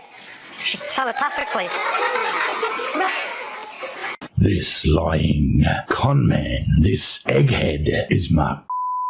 And this clip is where he took his friend onto Judge Rinner. Anything for exposure, hey Mark? Took his friend there because he wanted the money for selling a haunted doll. Fucking scammer. I know it sounds mad. I know it sounds mad and bizarre. You're not going to think, well, that's the truth. When did she tell you this? Telepathically. It was literally just after I paid the £200. After you paid that £200, realising you had Angela, there was an afternoon or whenever it was when Angela said, "What's her voice and what does it sound like?" I mean, it's hard to describe. I mean, is there an accent associated with it? Is she from Yorkshire? Did she say to you, "Here, thing is, Chris, £800 is way too much for me. Give him 200 or I'll send him an X." Well, that's what she was like to me, yeah. She said, and that's why I had to do what the spirit said, obviously, then that's why I did it. Now this con man, he's got no issues taking one of his best friends, that guy you saw in the clip, onto a show like that and making his best friend look like a fucking fool so that he can get some exposure. That's all Mark wants, to try and become the best, like a Steve Huff. In fact, Mark looks like Steve Huff. Why are all these frauds in the paranormal industry eggheads? Makes you wonder. Just an update to that case. It turns out Mark and Chris both co-own the doll Angela and others.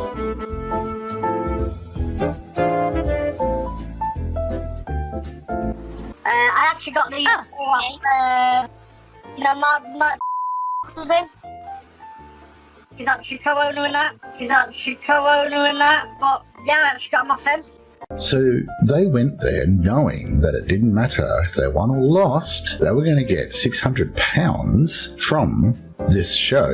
What a scam, I'd say. We can get some TV and they'll pay $600 and we'll split it 50-50, 300 each, Chris. It's a no-brainer. Well, we've let Judge Rinner know and we presented him with the evidence of them both co-owning the doll. Let's hope he looks back into the case one day. Now, Mark claims he gave that money to charity. There's a lot of things Mark claims that he never presents evidence for, and this is one of those. He never presented evidence. Anyway, back to the video which was asking him to remove the false flag. And I arranged the video in such a way that he had pretty much two choices. Knowing the type of person he is, it will either provoke him into boasting about his false flagging, which he did, or if he had a brain, he would have removed the false flag and everything would have been fine. We would have moved on. This particular false flag was a legal takedown where he presented all of his legal details, and the only way I could challenge him was give him my docs, which I did, and I won.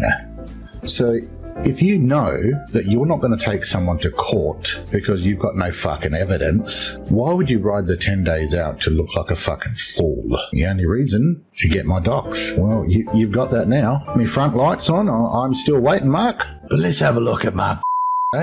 Doesn't like being called out. He's been debunked several times, and he loves to be abusive to women. But then he's one of those people that will dirty delete shit that he says. But thank God we've got people out there who save all of this shit. Well, what do you mean you're waiting for the evidence? Who said I've got to show you any fucking evidence anyway, you fucking prick? But don't worry, because I'm going to be paying you a visit next year, and I promise you that, on my life, I promise you that next year I will turn up at your door. I promise you. Quote me on that. Screen record this right now, because I will knock on your door next year. This was a threat to another paranormal investigator called Brett. And of course, a year goes by, no knock at the door, because Mark is full of shit. I've been planning it for quite some time, and it's going to happen. I know exactly where you live, I know your house, everything. And I'll be knocking on your door, you dirty cunt. Oh, don't worry, Mark. Some of us know where you live too. Now, this bit of the video was designed to inform him that others know where he lives too. Sure, that might have been a business address, which was blurred out, but that wasn't the point. Instead, Mark decides to focus on the blurred out children. Now, they're blurred out. It was a public thing that I found, but it was blurred out of courtesy. But he decided to run with the narrative that I've got pictures of his kids. Really? Don't worry, Brett. Your time will come. MD doesn't give a fuck. I'm telling you that now. I would gladly be arrested. No, I'll do it live as well. I'll record it live happening. You wait and see. I can't fucking wait. See how big he talks. You know, I'll gladly be arrested. I'm so fucking good. How'd that work out for you last time, Mark? When you met the cops? You had a bit of a cry, didn't you? Everything's being recorded from us now, okay? We're here talking to you politely, trying to ascertain if someone's breaking into that building. If you want to play silly buggers... I'm not playing silly buggers, mate. I've got it all on video. We're not playing that game, okay? I'm trying to tell you. No, you're not. You're trying to interview us. I'm protecting my rights. I'm protecting my rights. It's all on video, sir. It's all on video. You didn't tell me you was on video. I'm not here to have a conversation you're leading. I'm here to discuss a potential break to that building we're investigating. Well, I have the evidence. I don't care who you are, who you think you are. Listen. We're the police, and we're here to investigate a potential burglary. I understand that. We're not here to be interviewed by you. Do you understand? I understand that. Fucking fat cunt. What a crybaby. And after this, he decides to tell everyone that the cops sexually harassed him. Oh, fuck off, cunt. I'm coming that way next year, believe me. I'm going to be doing an investigation. It's already planned out. I'll be knocking on your door, and you're not going to like it.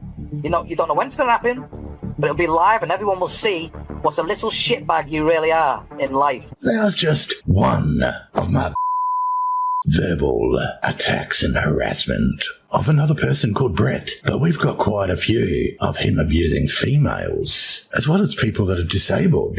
And I'm not going to show you that in this video, Mark, but oh boy, you are pushing my buttons. You see, what this slimy fucking cunt has decided to do is false flag me. He's decided to use the YouTube system to instantly take down a video. Oh, Marky, you want to play this game? So, Mark, you have my full information now. Looks like we're stepping into the let's go to court territory. You've got 10 days to take me to court. Go on, let's go down that road, and I'll make sure I bring all my information about how abusive you are to women to the courts too. Or you can retract the claim, because you know why my has struck the video down. It's because he's embarrassed. He's embarrassed that I've used his voice claiming the cops have sexually harassed him and used tools of torture on him. His words from his live stream, but only used a snippet of that live stream, which is fair use. It falls under fair use, and I will win the case under fair use because it's satire, parody, only less than 1% of the footage is used. It's transformative. It's my creation since I made the cartoon. So you will lose on every count. So you might want to do yourself a favor and retract the claim. Also a con man when it comes to hypnotherapy. Oof. Bit of a psychic, are ya? Well, use your psychic abilities and see just how far Suit Yourself will fucking go. Oof. You like creeping on young girls, do you, Mark? Bit too scared to open your Facebook page up, eh? I'm not surprised. And you're still struggling to break 4.5k on your YouTube channel. Well, that's because you're a con artist and you've been debunked so many times, Mr. Mothman. And this is only a preliminary look into you. Fucking test me. It's your choice, Mark. Remove the false flag. Retract your claim, or we'll see how far we go. Suit yourself, cunt. And that was the original video, asking him to do the right thing, which he never did. I won the case, and this is the video he attempted to strike down. I was calm, and I remained calm throughout the whole thing. I reached for my camera to record it, because I could feel that I was interacting with what I would call police corruption. I clearly shown he was coming towards me. I never approached him once. You heard him cry about the light in his face from my camera before he then proceeded to full beam me in my face yet again with a powerful torch. This affected my eyesight, and you could clearly see a second person to the right, dressed in dark, what I would describe as a terrorist uniform, with tools of torture on him, basically. He had the headlights on, approaching me. He claimed to be the police. I had to obey. I had no rights whatsoever. I was then falsely accused of burglary, and I was falsely arrested. My rights were not even read to me, and yet they continued to question me. I was tortured on a false accusation. You see me with my hands handcuffed, that the officer who had the problem was aggressive to me at one point, and jabbed his fingers towards my eyes, with malice. So the whole thing for me was unlawful activity. I was no threat. They were a threat to me. They said they were not going to harm me or to assault me, and then they laid their hands on me and proceeded to torture me and assault me. I was also sexually assaulted by one of these officers, but I felt totally deflated during it, nearly 2 hours, because I was still in shock, to be honest with you. And that's it. And that was my experience with Devon Police. Fantastic, eh? I was calm, and I remained calm throughout the whole thing. I reached for my camera to record it, because I could feel that I was interacting with what I would call police corruption. I clearly shown he was coming towards me. I never approached him once.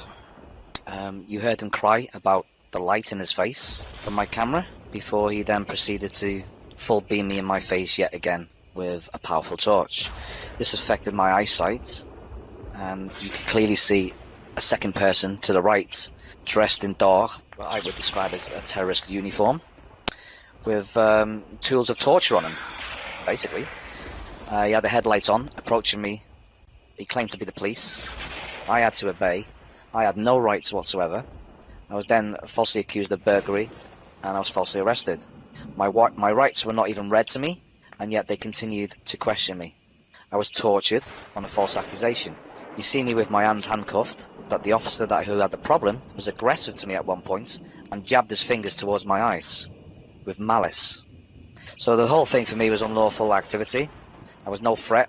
They were a threat to me. They said they were not going to harm me or to assault me, and then they laid their hands on me and proceeded to torture me and assault me. I was also sexually assaulted by one of these officers, but I felt totally deflated during it, nearly 2 hours, because I was still in shock, to be honest with you. And that's it. And that was my experience with Devon Police. Fantastic, eh? This is what he told one of their partners. He'd explain that. Let me talk, Chris. He'd explain. He'd explain to the partner, if she did die, why she died and why she should have died. Oof. Now this is going to take a little bit of explaining and some context. All you need to know, being a spade is just as bad, if not worse, than Mark the Egg McDavies. I have been out here on this platform since October 11th. You guys made me look stupid, and I am really upset about it. People are crazy out here. I got dragged into the drama community for a few months. I'm a 34-year-old woman. I can't even believe the crap that I've had to deal with. Shut the fuck up, you...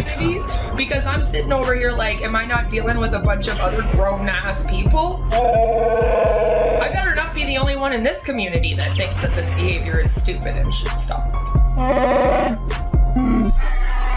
Because I feel like I am the only one in the lying, twisting shit, false flagging, trying to take a channel down, playing the victim card, and she doxed me. So that's all you need to know about that, and that should put Mark's bullshit into context. Even Mark had a run-in with Queen of Spade. Now, this is out to Queen. Now listen to me. You might think that you've had me on your side and that you've been playing me. But no. No, you fucking haven't. You know? Now, you told me Sᴜᴜ was a child abuser. Okay? And all the shit. No, this is the problem with me. I take people at face value. But he isn't, is he? He's not a child abuser. You're the fucking child abuser. Right? So, I'm officially saying sorry to Sᴜᴜ that I actually said that. Because you're a fucking lying piece of shit. No worries, Mark. I accept your apology. Still think I'm a Nazi. Did try to warn you. You're the one that puts your child on the social media, aren't you? The fuck's all that about? Putting your child on social media to be attacked. You're not putting the child on in a positive way, like respectable parents do, are you? Nope, she certainly isn't. And I did try to show her how to include her child and not abuse or take advantage or weaponize her child on social media. And the response I got, she called me a fucking pedo. She said I was looking at her child in a way that is just fucking sick. That's the way this cunt thinks. Told you, she'll twist shit. Now, the thing that's fucking pissed me off and that's been twisting me for over a week, and I've held it back. You told whatever she's fucking called, Bells of Nevermore, whatever the fuck it's called, you told her to go and kill herself on her live. No, it was on the schizophrenic, whatever he's fucking called. That's schizo dickhead. You told her to go and kill herself. You told someone to go and kill themselves. Now, I'm sorry, but I don't condone that fucking shit. Right? I don't condone that either. There's a difference in having a joke, having a bit of a laugh, saying something in anger, saying something with nuance. Some people out there don't understand nuance or context, but there's a difference in that and outright believing that someone should go and kill themselves. There's a difference between me saying, Queen, go and kill yourself, versus, and listen closely, Queen, if you killed yourself, I wouldn't care. There's a difference there. Do you see it, Mark? So keep me out of your fucking mouth. I don't give a fuck about you neither. I don't give a fuck about any of you. You're all fucking mental. A lot of you. You're all deranged in the fucking head. We're all crazy in our own ways, aren't we, Mark? Some of us talk to moss. Others talk to dust. Lunatics. Lunatics. Make a video on that, you little cunts. Go on. Put me in your next video. Playing all Miss fucking Innocent too. Telling people to kill themselves. You can fuck right off. And so it begins. As I said it would. And now you've become a target, Mark. Expect almost everything you've said to be taken out of context and thrown back at you. I do hope you haven't given this cunt Queen any of your personal information, because she will use it.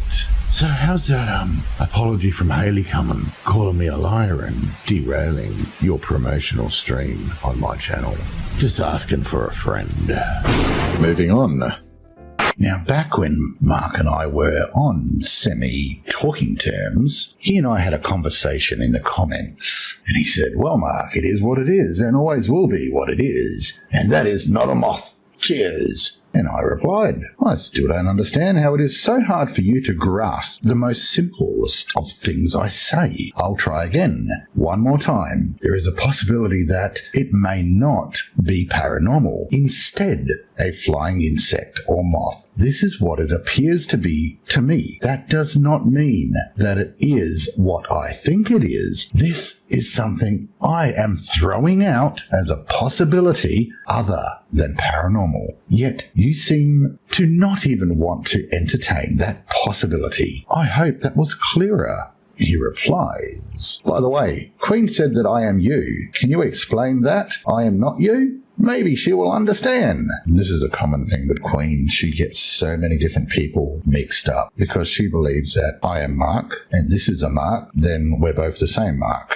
That's what Queen seems to do. She will twist narratives and then make other people that weren't involved in a certain narrative somehow involved in that narrative. It's mind-blowing. Anyway, continuing on, I reply, that's a tough one, Mark. I've experienced a lot from that crazy. In fact, you yourself have seen some of my video replies to her, unwrapping her bullshit and lies about me and others. You can pick any one of those multiple streams I have done, randomly pick any point of the video and begin listening, and you will see I am never screaming at her, instead trying to calmly unwrap her crap. I do not think any of us will be able to help her understand basic shit. I never wish any of this Queen crap on you, and pray you haven't given her any of your information or your family, as she will use it against you if she is pissed at you. And although you and I have had our differences, I do pray that you do not do what Queen does and twist shit I say and claim I said one thing when I never did. I don't believe you are someone who would intentionally do this, but you did do that video on me where you used an SJW far left meme as your evidence against me. So that was a hoot and a laugh. I pray that you did that intentionally and knowingly as a fun jab, not took it literally and believed it. At least I hope so.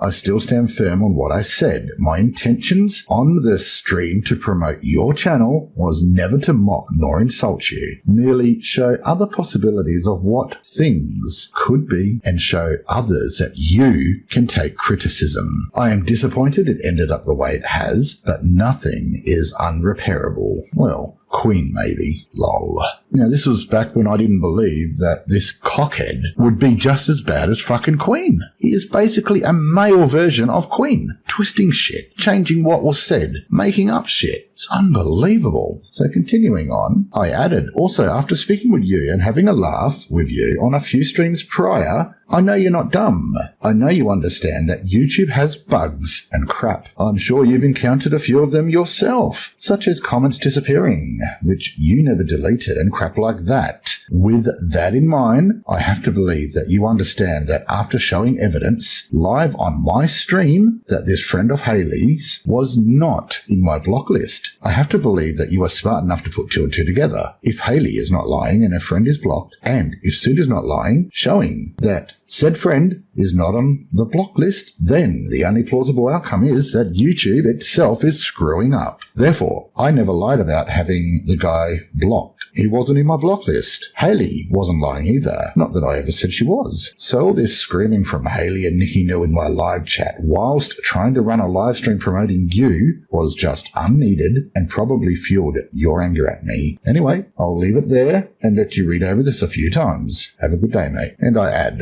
lastly, yeah, I said things in anger. We all do. You know you have done so too. Heck, there was a whole stream you did in anger at me that you yourself laughed at with me. So we all say things we don't mean out of anger, especially if someone does or says something against us or people we love. You know this. No one is perfect. We all say things in jest and have a joke and a jab at one another. There is a difference in the joking and the poking versus saying stuff in anger. If I upset you or anyone you love with my outburst of anger, then I do apologize for that. No, I do not wish anyone to kill themselves, in case that isn't obvious to some out there. There within itself is an apology to Nicky New as well. It's included in all of that. And he finally replied, agree, Mark, no one is perfect, and we did have a few laughs and headbangs. And well, it is exactly as you put it. Appreciate your words. Thank you. Hope we can have a Discord laugh fest sometime. Take it easy. Cheers. You think that was it? You think that would be clearing everything up? Oh no, he couldn't take a poke, he couldn't take a jab. You know, the dancing Mark character to the police officers that want to molest him for sexual assault was just too much for him to bear. And so it began. The legal takedown, the false flagging.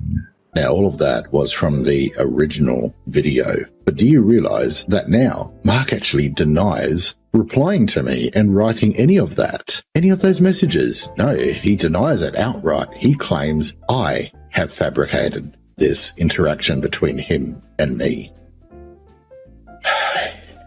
That's another queen. I wonder if he was behind it when all the attack went down on me, somewhere along the line. 5 years ago, well, 6 years ago. No. No, don't think so. No. No, okay. Chris, trying to think of something that happened 5 years ago. Can Sᴟ be involved in that? I didn't know you back then, you dickhead. And Mark scratching his head going, can we use that? No? Too far? No. Dickheads. And yet you've got the audacity to claim to be a fucking victim. Technically, I am a victim of your false flagging. So yeah. You're not a victim, you're a psychopath. Ooh, a bit of projection there I'm detecting, Mark. You're an absolute psychopath who openly admits you see a psychiatrist once a week. Ooh, once a week now? When did that happen? You put a little bit of information out and they'll grab hold of that and still twist it. I remember saying I get a phone call once a month from my head shrink. And that's to deal with shit that happened 20 years ago, which got me into the paranormal to begin with. A little thing called the death of a partner. But that's nothing to do with you. That's my business. None of yours. Because you've got angry moths flying around in your head about me. Oof. Angry moths now. I want bed bugs. For me. Chris, you fucking retard. You really want to go there? Let's do it. Let's debunk Chris's best evidence ever. This will give you an idea of the type of people we're dealing with. No. She is, he's back.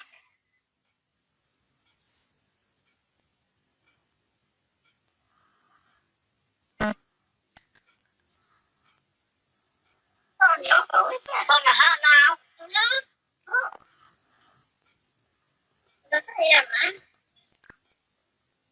We got on Maybe might be running thingy for sure. That's the phone guy, see. It might be a bit behind. Yeah. What's the madness? It could be a spell for once. It's fine on.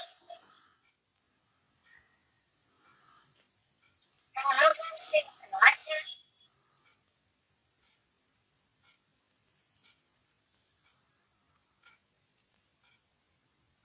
Yeah,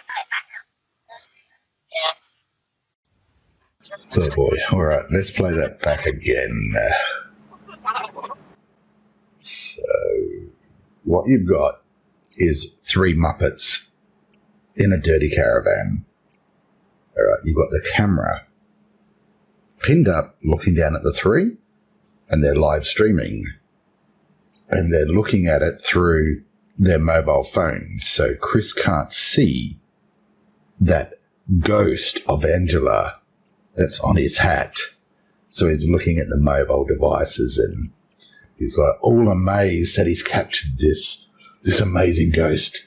Oof, oof, there it goes. It's rocking back and forth.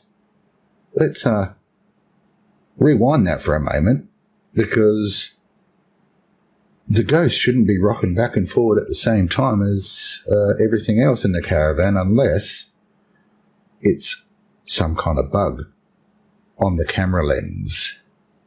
Let's rewind. Have a look again. Close up.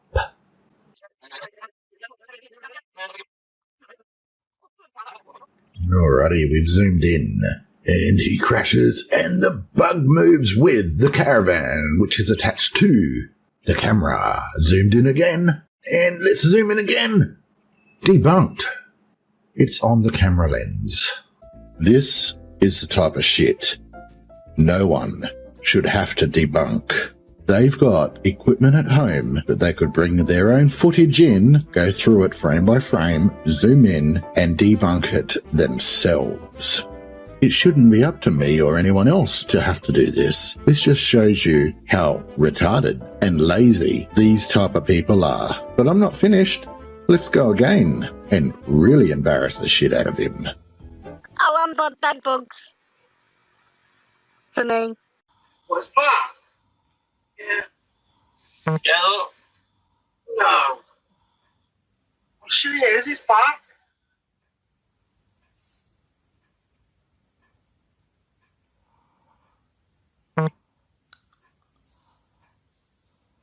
On your phone, is it? It's on my hat now. No. Oh. Is that here, man? What you got on there? I might be running thingy for sure. Better phone there, you see.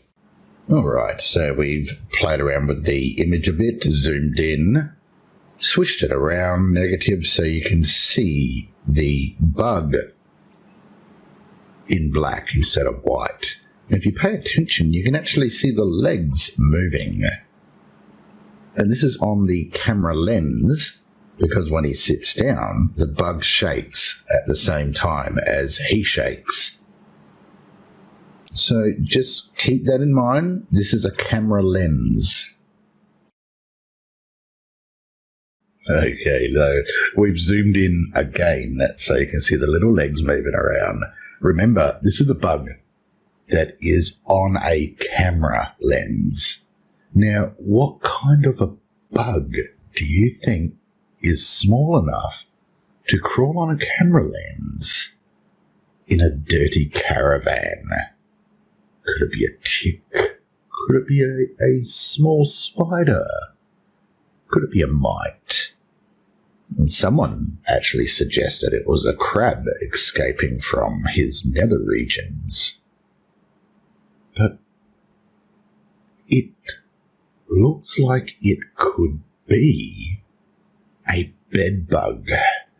So if something's biting you at night, Chris, it's probably not a ghost.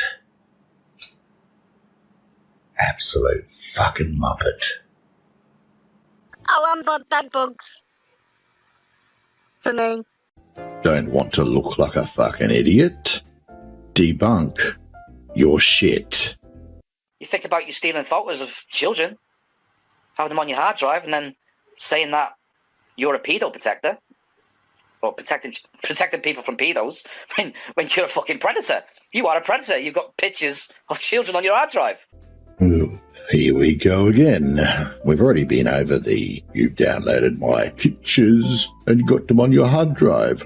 We've already been over that. I blurred them, showed the evidence to that too. But this brings us up to another video debunking Mark the Egg McDavis's bullshit, and shows that he does absolutely zero research whatsoever. He couldn't even do a basic YouTube search. Wasn't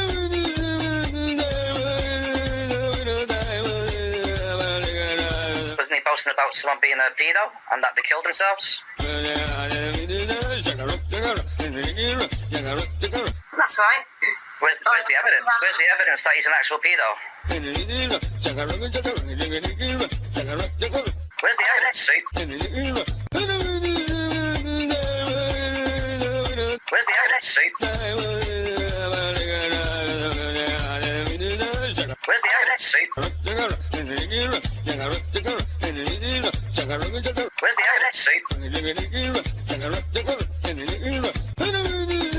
Where's the evidence, And I am a pedophile myself. Yeah, like no one had figured that out yet. Jesus Christ. I am attracted to children. I am attracted to children. And let me guess the age you are attracted to. You want to fuck children that haven't yet reached puberty. Am I right? Well, in the 3 to 12 range. 3 to 12. 3. Let that sink in, folks. Where's the evidence, I'm attracted to children, and I'm not afraid to admit it anymore. This isn't the same as going around and saying, oh, I'm gay and I'm not afraid to admit it anymore. No, this is totally fucking different. I'm not gonna hide anymore. I'm not fucking scared anymore. Excellent. Why don't you go down to the sex offender registry and just sign up? That'll save everyone a lot of grief. Where's the evidence,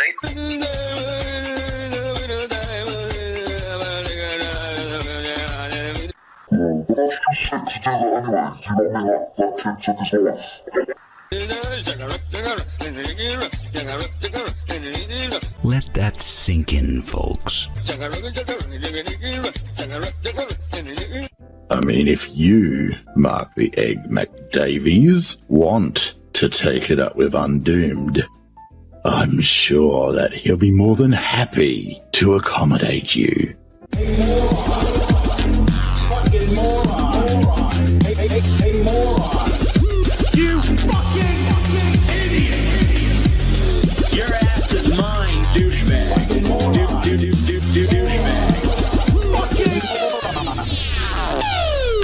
Thing is, Mark, Undoomed isn't as nice as I am. So, Mark, you're trying to make your way up the food chain, aren't you? That's cute. Just like when you stole that Christian teenager's face you stalked for so long. You know that little girl? That little teenage girl? The Christian girl that you stalked.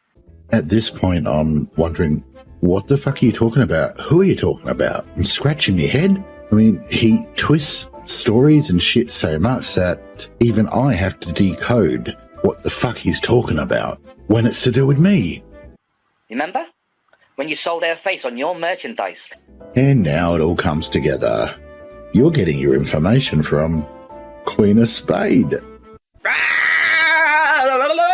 Am I sexy now?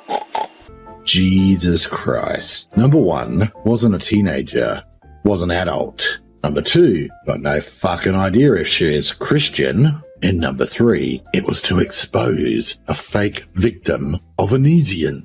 You fucking muppet. Jesus Christ, do your research, eh? Number 4, I didn't steal her face. I created a cartoon image of her face. And I put it up on the merch shop. Why did I do that?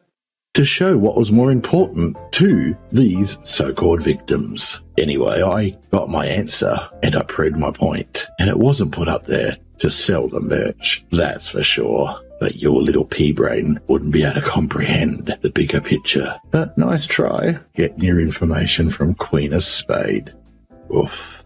And then you have the audacity to cry about stolen art being sold. Oof. You want to go there? You see, you stole art.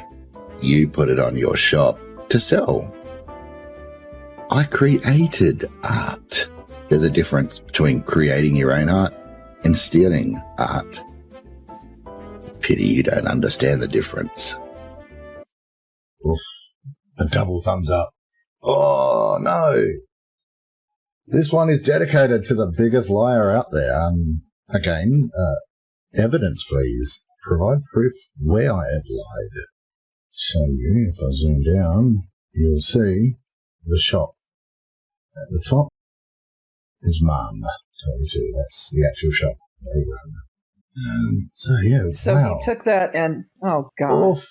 Oh, well, where's the original? Well, there's the original. So obviously they've taken that, inverted it or twisted it or mirrored it to make it 2. So, but there's 2 licenses you need to, look at purchasing. And only one of them allows merchandising. Okay, which is the enhanced license. You can use it in your merchandise or promotional stuff, but not over here on the standard license. Do you think Mr. Mark He's going to pay you $67.96 for unlimited Oh, of use course not.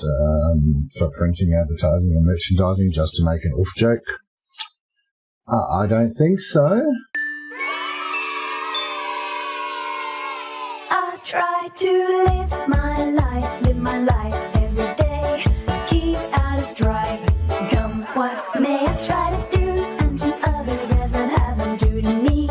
But it can't be done for everyone, and now it's plain to see. You are a cunt, a big fat stinking cunt. Said ain't true, but it tell you you're a motherfucking cunt. You are a cunt, motherfucking cunt. Everybody knows from your head to your toes you're a big fat stinking cunt. I try to be real nice, say it twice, be real nice, even though it is hard to keep up this facade. And now I see, dearie me, what an asshole this would be. I'm out of luck, don't give a fuck, cause you're the cunt, not me. Why don't you go fuck yourself, dickhead? You are a cunt, a big fat stinking cunt. Say it ain't true, but I'm gonna tell you you're a motherfucking cunt. You are a cunt, a motherfucking cunt. Everybody knows from your head to your toes you're a big fat stinking cunt. Why don't you shut that scabby cunt mouth before I fuck up your face? Fuck out of my goddamn fucking face. Whatever. I try to be real nice, say it twice, good advice, even though it's futile. Fucking imbecile. I don't know why I try to deny this nagging itch. You maniac, gonna get you back, you fucking son of a bitch. You are a cunt, a big fat stinking cunt. Say it ain't true, but I'm gonna tell you you're a motherfucking cunt. You are a cunt, motherfucking cunt. Everybody knows from your head to your toes you're a big fat stinking cunt. Oof. Marky Mark, after being called out twice, you think you would learn. But no. Still, to this day, they have stolen art up on their merch shop being sold. Oof.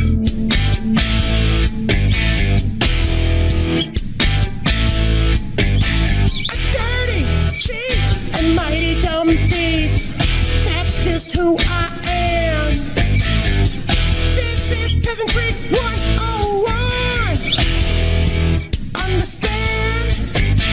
I picked up some crackers, hit up from sight. Picked up a chip bag, the money is tight. The man will cash me out, cause he don't know what went down. Cause I'm a cheap ass thief, been all my life. Cheap ass thief, and I'm not that bright. Cheap ass thief, and I'm really old. Cheap ass thief, watch me get old. Wasn't that why you was taken off social media in the first place, wasn't it? I don't know, I'm just asking. Maybe you could fill in the gaps. More research. Mark, the egg does not do. I didn't get terminated from YouTube for stalking a little girl. As you're trying to claim, I called out another fat fuck doing a GoFundMe scam. Let me censor it and play it for you here.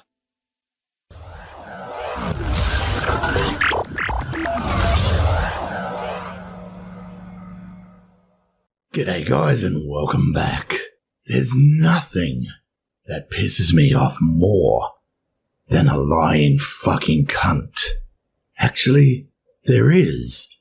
There's a lying fucking cunt that rips people off. That pisses me off even more. Do you want to meet a lying fucking cunt that is ripping people off? I'm sure you've seen this tweet circling around. She tweets out that my dad got denied his heart transplant due to not being a legal US resident. Bullshit. Bull fucking shit. We will get to this and disprove this in a moment, you fucking lying cunt. And has up to 4 weeks to 1 year to live. Twitter, please do your thing and help this go viral to seek help. It's gone viral, alright? And people are being fucking tricked into donating to this lying fucking cunt. Now here's a photo the lying fucking cunt uses. Look how fucking big that cunt is. Look at that guts. There is no fucking way you will get a heart transplant. They don't give heart transplants out to people who are morbidly obese. Here's a tweet from the lying cunt to the GoFundMe. Let's go in and look at the GoFundMe. Over $9,000 raised by 625 people in 3 days. In 3 days, this campaign has ripped off 625 people. This campaign is trending. Report this shit to GoFundMe as a fraud, because it fucking well is. In the GoFundMe write-up, it also says, deny from being put on the list because there is a preference for legal US residents. Bullshit. Don't fucking lie. This is a comment left 6 hours ago from Grant. This is a scam. The more likely reason this person was refused was due to the high chance of complications because of weight and other probable factors. There is actually a lot that goes into organ donations. Also, money can't buy you organs. Best case is this would prolong the person's life. And Grant's not wrong. Let's look at the frequently asked questions from the UNOS. unos.org/transplantation/frequently asked questions. Link will be in the description. Do transplant hospitals in the US only perform transplants on US citizens? No. Patients from other countries may travel here to receive transplants. Once accepted by a UNOS transplant center, international patients receive organs based on the same policies as US citizens. You lying cunt. Let's have a look at that big lying fat fuck again. Oh yeah, there he is. And let's have a look at the frequently asked questions. What could be an issue here? Surgery or taking long-term medication may be reasons not to list you. Examples can include current or recent cancer diagnosis or morbid obesity. Fat fuckers. Depending on the medical issue involved, the program may have another specialist examine you and advise whether transplantation would be a safe option. In some cases, even if a transplant program doesn't accept you immediately for a transplant, it may reconsider you later if your condition improves. For example, you lose weight. You fat lying piece of shit. Stop milking people, you scam artists, you fuckwits. Exposed. Cunts. But this was a couple of years ago, Mark, and everything I said in there was accurate. These cunts got away with shitloads of money playing on people's heartstrings. So I exposed them. But because their Twitter went viral, they were able to send their Giuseppes over to false flag me down. Kind of like you, Mark, when you don't like the truth being exposed. But they tried to silence the truth. Didn't work though, did it? Because I'm still calling out fat fucks. Aren't I, Mark? Predator stuff. Real predator. Absolutely predator stuff, and that's just creepy as fuck. And the proof is in the pudding, isn't it? Predator stuff?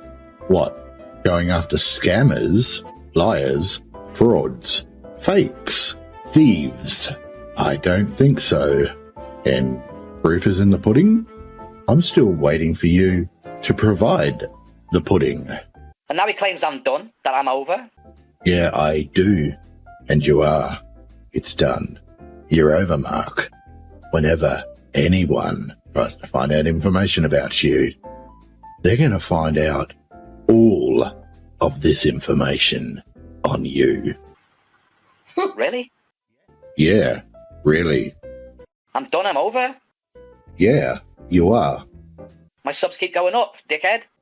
Well, if that's how you value your worth, fair enough. There's always going to be idiots that will want to subscribe to a fake Ghostbuster, faking evidence. You know, those like Nicky McNoo that are powered by a potato, and those type will believe anything you say. Just gotta hope that they've got a little bit of cash to give you, but you're done, as in anyone with half a brain will realise you're a fraud. Or any big name TV shows you try to get on, not these little obscure things that no one cares about, but big ones. You won't last long on them, not with this evidence out there. Like I said, anyone with half a brain will find my videos and videos that are mirrored based on my videos, so you're done. And they'll see what type of a person you really are. They'll even discover how you've attempted to flag down video evidence. Oof. Makes it even worse, because there's nothing worse than a man that can't own his own shit. You know, it's bad enough you're offering people to fight you in the fantasy dojo. Fantasy dojo. Do you even know what a dojo is? This is a dojo. This is me towering over my sensei in a dojo. And you can't even fucking stand up straight. I can stand up. Just got a bad back, mate. Let alone fight in the street, you dopey twat. I never said I'd fight you in the street. To the offer of fighting in the street, I said to you, come to the dojo, because that way you're protected. You're safe. I'll even tie my hands behind my back. No wonder you don't go out the house. I bet there's loads of people waiting for you. Loads of people waiting for me. Okay, well, now that I've been doxed by Queen of Spades, they're welcome to come over. I'll leave the light on. As for going out the house, there's me towering over a stormtrooper in a local shopping centre. Who have you got laughing in the background there? Your partner? Well, let's have a look, eh? Oof. Well, we certainly attract what we deserve. And then telling Devon and Cornwall police on Twitter that there's big people coming to get me and he had to tell him to cool off. Really? Another fantasy story by Suit. No, that's a fantasy story by you. I have no idea where that one came from, other than being torn out of your arsehole. Because what actually happened, I messaged Devon Police inquiring about your sexual harassment from the Devon Police. I mean, I was a little bit concerned that the Devon Police would sexually assault you, Mr. Mark McDavies, the egg. I was also sexually assaulted by one of these officers, but I felt totally deflated during it. I was tortured on a false accusation. You see me with my hands handcuffed, that the officer who had the problem was aggressive to me at one point and jabbed his fingers towards my eyes with malice.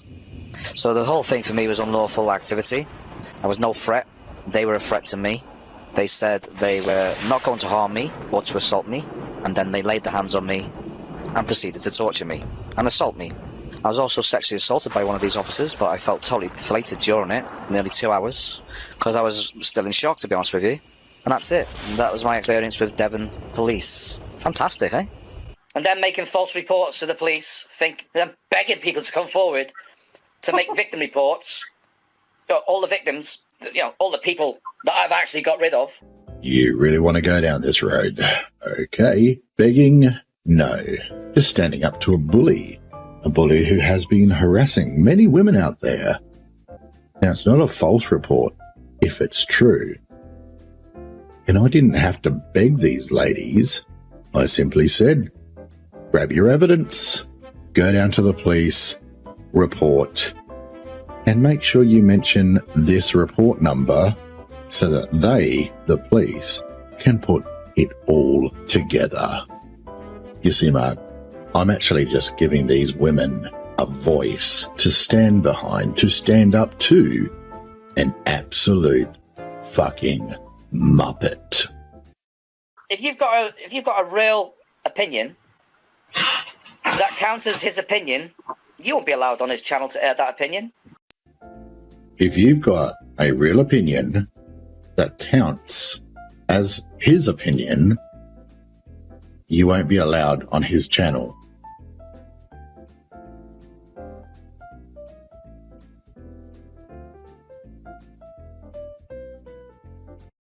if you don't agree with him, you don't get partial treatment.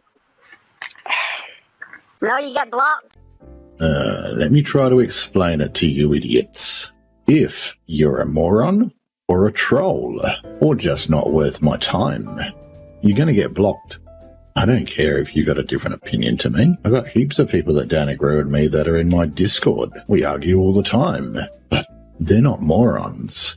They're not idiots. They're not trying to waste my time. Now, Mr. McDavies the Egg, I've given you a platform. Do we have to remind you about your live stream with me to promote your channel where you absolutely destroyed yourself?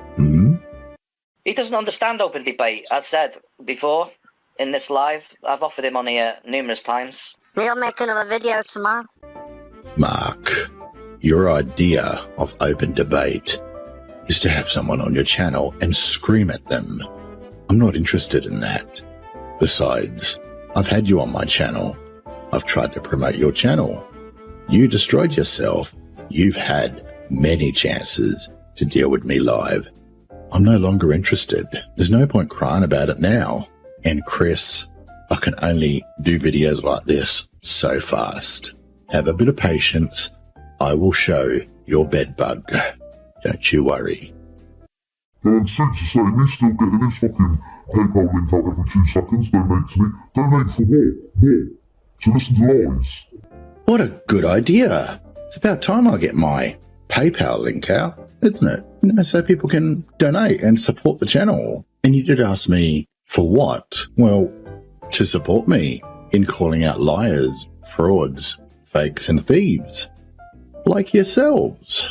The things that he's tried to debunk me on have all been captured live in HD on YouTube. Live. So how the fuck am I lowering the quality, you daft gun? Oof. Looks like I might have to bring the chalkboard out. There's a bear in there, and a chair as well. There are people with games and stories to tell. Open wide, come inside. It's Play School. Hello, Mark. How are you? Are you doing well? That's good. Sit down and let's watch as we draw you. That's you, Mark. You're not very happy. Why is the egg not very happy? Oh, I don't know. What is he filming? Oh, he's filming a ghost. Oh, look at that, boys and girls. He's filming a ghost. Now the image of the ghost goes into the camera. Remember that? The camera? That he does not know? His specs? That's because he is in low definition, both in his head and on the camera. So both the egg and the camera are in sync. Isn't that a lovely word, boys and girls? Repeat after me. Sync. Now, this image, this low definition image, is being broadcasted to YouTube. That's right, boys and girls, being live streamed to YouTube.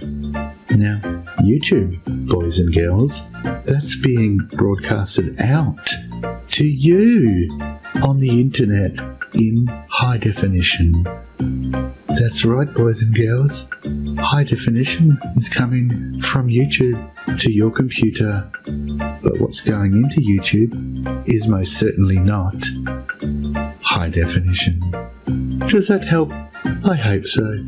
Until next time, have a good day. Bye. It's Play School.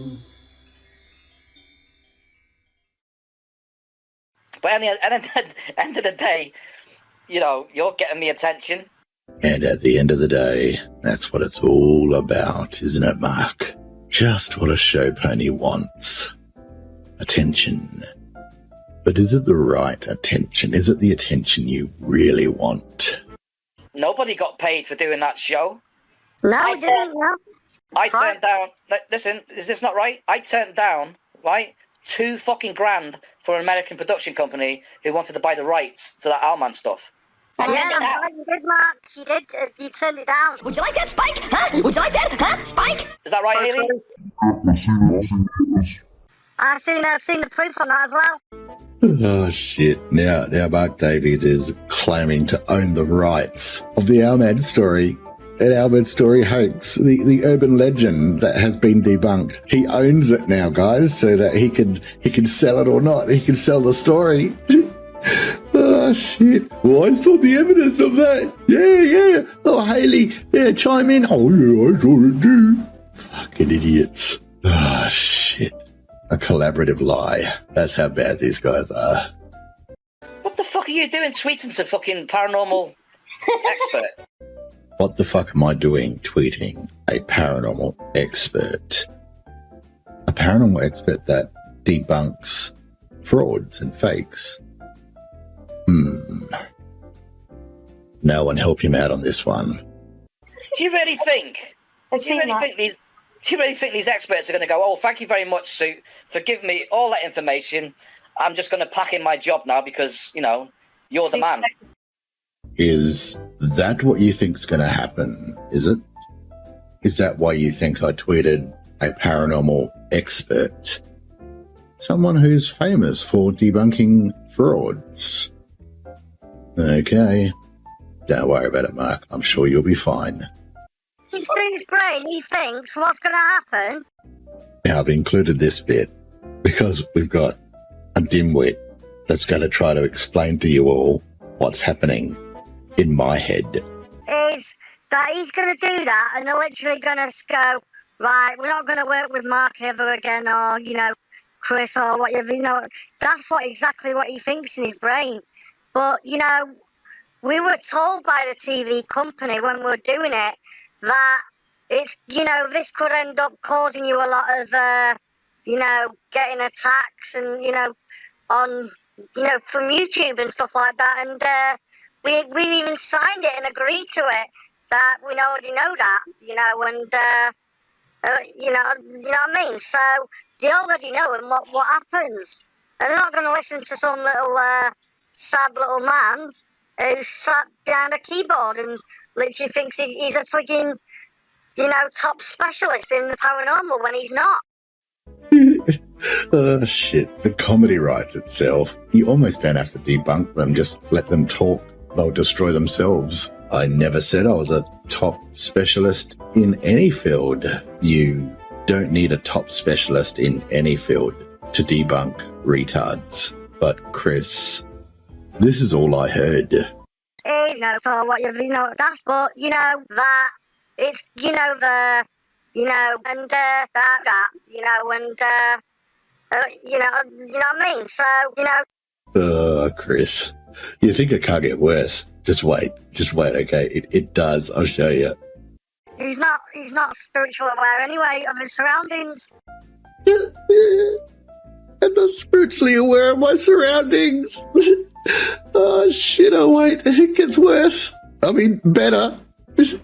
Like you say, a ghost wouldn't even work, or a spirit would not even work with him. A spirit wouldn't even work with me.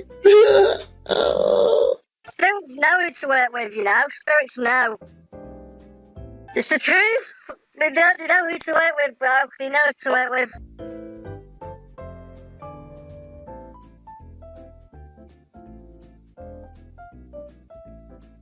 Everyone should thank Sue and his fucking cronies. Yes. Yeah. Well, I couldn't agree more. And the best way to thank Suit is via PayPal. www.paypal.me/suityourself. That's the best way to show your support to Suit. So there's the truth. That's the truth. And Suit's so-called debunk has just been debunked because it was fucking shite.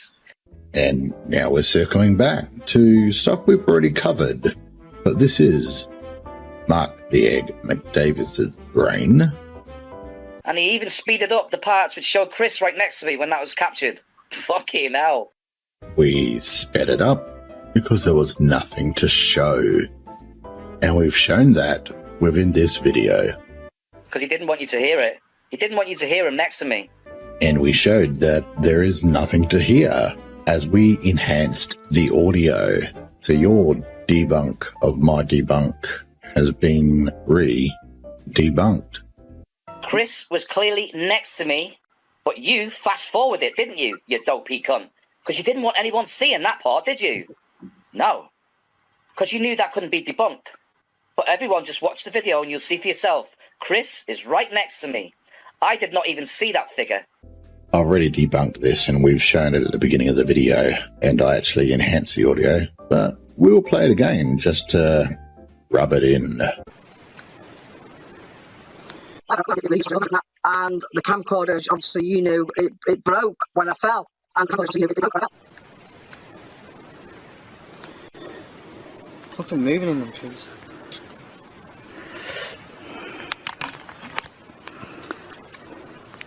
I just heard a sneeze, a sniff. Did you hear that? No. See, look, I haven't got no torch, just in case anyone's thinking it's the torch that's setting this meter off. Whoever's with me, can you light this device and show that it's not the torch batteries that have been setting this off? The voltage you've been giving off is really, really high and impressive.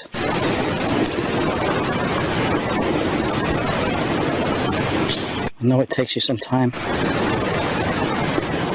to do it. Thank you. Here you go. Thank you. You can stop now. You can stop. Thank you.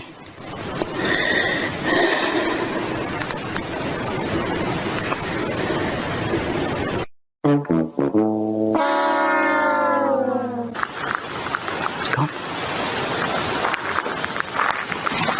You alright? You okay? What happened? You fell down a ditch. You didn't. What are you doing? Fell down a ditch. What are you doing falling down a ditch? Are you okay? A little bit. It was horrific. Never seen anyone, like a grown man, for instance, crying, shaking like that. Never seen it in my life. That doesn't debunk my debunk. Mark says that this is Chris's experience, and you can't debunk an experience. As I said, I was not there, and you can clearly see that I approach him on the after event, and I'm asking if he's okay, what happened, then I'm laughing, I'm thinking he's fell down a ditch, but I don't know the truth of what he'll later tell me. It's his truth. It's not your lies, it's not my lies, it's his truth. He witnessed it, it happened to him, and I believe him. So we're going to play the My Experience, My Truth card. That's what a lot of these fake jokers do. So if Chris turned around and said, oh, Santa came out of the clouds and pushed him, he still landed in a ditch. Right, Chris, tell me your take on the Owl Man. What happened to you?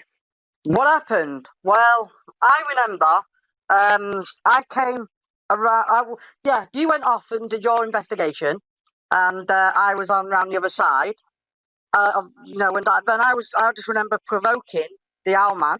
I remember provoking him, and then all of a sudden something swooped down, and it literally, like, I could hear the static in the air as it and I literally fell with my camcorder, and the camcorder, obviously, you knew it broke when I fell. And obviously, I was gutted about that, but I was walking around for about an hour. But, in my head, I was literally didn't believe that I just felt like that, and then thinking about it and over again. And, I was walking around in shock at this point, as you know. And, and then that was it. And just literally, then I was trying to get my head around everything, because it was a big audacity. But I remember being actually pushed, and when it come down, when it come down out of the air, and it pushed me, and literally that, and then it was like, yeah, that's my intake on what happened at the Owl Man. It's gone.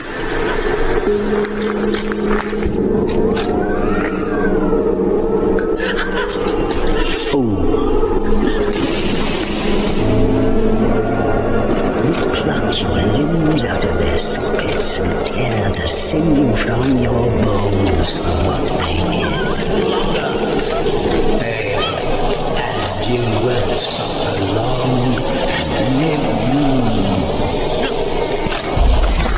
You alright? I just dropped everything and just came round. Suit has lost, I'm afraid. I'm on Mark's side of all this. Exactly, Scott. No, Mark. There's always going to be idiots on the internet and people that are dim, and they're the ones that you prey on. And then you've got family and friends who know you're full of shit, but will protect you no matter what. That's fine, Mark. This video is not for them, nor is it for you. It's actually for those people who have a brain and want to find out what you are really like. Yeah. Anyway, it's been fun actually debunking Suit's so-called debunk. Quite enjoyed that. Yeah. And it's been amusing listening to your so-called debunks, or at least what you believe are debunks. Like I said, too dumb to know how dumb you are. All that time he spent trying to debunk me and you, and it just flew out of our mouths.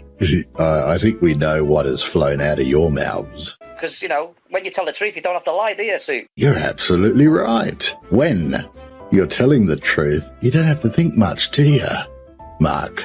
You don't get your story muddled up, do you, Mark? You don't have to write down bullet points that you have to follow, do you, Mark? Well, I don't think there's much more to go over in this video, and there's not much more to debunk Mr. Mark the Egg McDavies over. I think he's been utterly, totally, completely destroyed. The only thing left to do, Mark, is give your head a wobble.